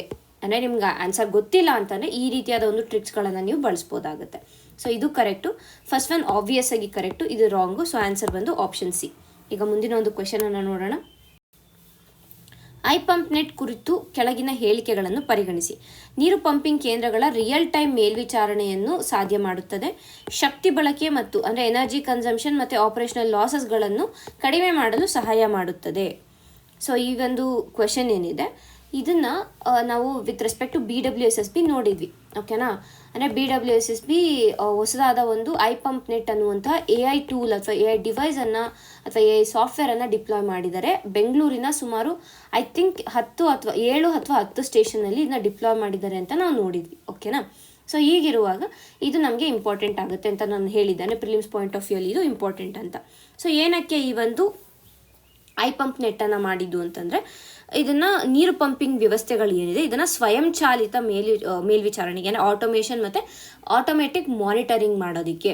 ಸೊ ಆಟೋಮೇಷನ್ ಅಂತ ಬಂದಾಗ ಏನಾಗುತ್ತೆ, ಅಲ್ಲಿ ನಮಗೆ ರಿಯಲ್ ಟೈಮಲ್ಲಿ ಡೇಟಾನ ನಾವು ಕಲೆಕ್ಟ್ ಮಾಡ್ಕೋಬೇಕಾಗತ್ತೆ. ಕರೆಕ್ಟಾ? ಸೊ ಆಬ್ವಿಯಸ್ ಆಗಿ ಇದು first statement correct. Real time ಮಾನಿಟರಿಂಗನ್ನು ನಾವು ಮಾಡ್ತಾ ಇದ್ದೀವಿ ಅನ್ನುವಂಥದ್ದು. ತದನಂತರ ಏನು ಅಂತಂದರೆ, it helps in reducing energy consumption and operating loss. Yes, ಇದು ಕೂಡ ನೋಡಿದ್ವಿ. ಇದರಿಂದ ಏನಾಗುತ್ತೆ, ಸುಮಾರು 40 ಕೋಟಿಯಷ್ಟು ಎಲೆಕ್ಟ್ರಿಸಿಟಿ ಮೇಲೆ ಖರ್ಚು ಮಾಡ್ತಾ ಇರುವಂಥ ಸುಮಾರು 40 ಕೋಟಿಯಷ್ಟು ಹಣ ಏನಿದೆ ಇದನ್ನು ರೆಡ್ಯೂಸ್ ಮಾಡ್ಬೋದು ಅಂತ ಕೂಡ ನಾವು ಆ ಆರ್ಟಿಕಲಲ್ಲಿ ನೋಡಿದ್ವಿ. ಸೊ ಇದು ಕೂಡ correct. Both statements are correct. ಇದು option ABCD. So option C ಇಲ್ಲಿ ಕರೆಕ್ಟ್ ಆಗುತ್ತೆ. ಓಕೆನಾ? ಮುಂದಿನ ಒಂದು ಕ್ವೆಶನನ್ನು ನೋಡೋಣ. ರಾಜ್ಯ ವಿಧಾನಮಂಡಲದ ವಿಶೇಷ ಅಧಿವೇಶನವನ್ನು ಕರೆಯುವ ಅಧಿಕಾರ ಯಾರಿಗೆ ಸೇರಿದೆ? ಸೊ ಈ ಒಂದು ಕ್ವೆಶನ್ ಏನಿದೆ, ಈ ಒಂದು ಕ್ವೆಶನ್ ಅಥವಾ ಈ ಒಂದು ಇಶ್ಯೂ ಏನಿದೆ ಅಂತಂದರೆ, ಇದೇ ಜನವರಿ 22ರಿಂದ ವಿಶೇಷ ಅಧಿವೇಶನ ಅಥವಾ ಸ್ಪೆಷಲ್ ಸೆಷನನ್ನು ಮಾಡಬೇಕು ಅಂತ ಡಿಸೈಡ್ ಮಾಡಿದ್ದಾರೆ. ಓಕೆನಾ? ಅದರ ಕುರಿತಾಗಿ ನಾವು ಅಂದರೆ ಒಂದು ಫುಲ್ ಡೀಟೇಲ್ ಆಗಿ ಒಂದು ಆರ್ಟಿಕಲನ್ನು ನೋಡಿದ್ದೀವಿ. If you want you can just go and revise it over there. ಈಗ ಇಲ್ಲಿ ಆನ್ಸರನ್ನು ನೀವೇ ಇದಕ್ಕೆ ಆನ್ಸರ್ ಮಾಡಿ. Let it be a practice question ಆಗಿ ತಗೊಳ್ಳೋಣ. ಇದನ್ನ ಒಂದು ಹೈಕೋರ್ಟ್ ಮುಖ್ಯ ನ್ಯಾಯಮೂರ್ತಿಯರುಗಳು ಯಾರು ಇದನ್ನು ಕರೀತಾರೆ ಎಂದು ಒಂದದು ಅಂದರೆ ಆ ಒಂದು ಅಧಿಕಾರ ಯಾರಿಗಿದೆ ಅಂತ. ಮತ್ತು ವಿಧಾನಸಭೆಯ ಸ್ಪೀಕರ್, ರಾಜ್ಯಪಾಲರು, ಮುಖ್ಯ ಚುನಾವಣಾ ಆಯುಕ್ತ. ಸೊ ಈಗ 5 ಸೆಕೆಂಡ್ಸ್ ಟೈಮನ್ನು ಕೊಡ್ತೀನಿ.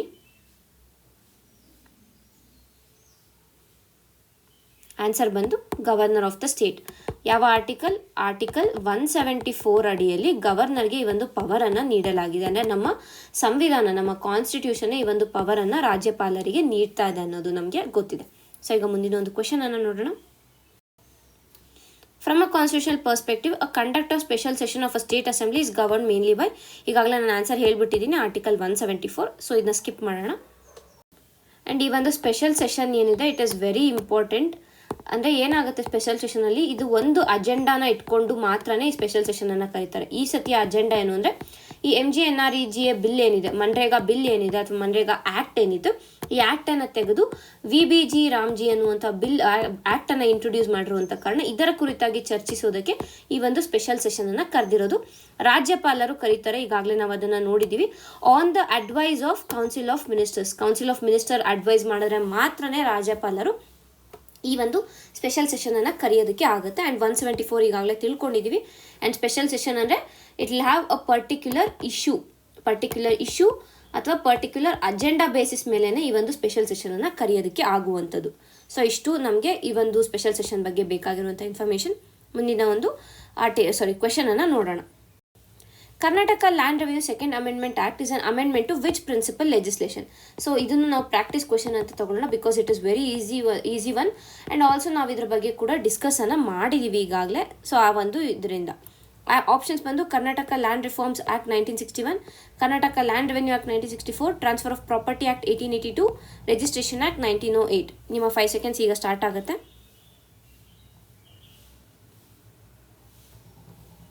ಆನ್ಸರ್ ಗೊತ್ತು, ಕರ್ನಾಟಕ ಲ್ಯಾಂಡ್ ರೆವೆನ್ಯೂ ಆ್ಯಕ್ಟ್ 1964ರಲ್ಲಿ ತಂದಿದ್ದಂತಹ ಕರ್ನಾಟಕ ಲ್ಯಾಂಡ್ ರೆವೆನ್ಯೂ ಆ್ಯಕ್ಟ್ಗೆ ಇದನ್ನು ಚೇಂಜ್ ಮಾಡಿ ಜನವರಿ 7, 2025ರಲ್ಲಿ ಹೊಸದಾಗಿ Karnataka land revenue act second amendment ಅನ್ನುವಂಥದ್ದನ್ನು ತರಲಾಗಿದೆ 2025ಅಲ್ಲಿ.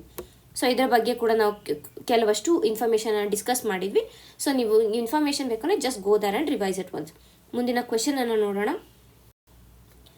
ಜಮ್ಮಾಬನೆ land tenure system is unique mainly because, ಅಂದರೆ ಈ ಒಂದು ಜಮ್ಮಾಬನೆ ಭೂ ಹಕ್ಕು ವ್ಯವಸ್ಥೆ ಏನಿದೆ ಇದು ವಿಶಿಷ್ಟವಾಗಿರುವುದಕ್ಕೆ ಮುಖ್ಯ ಕಾರಣ ಏನು ಅನ್ನುವಂಥದ್ದು.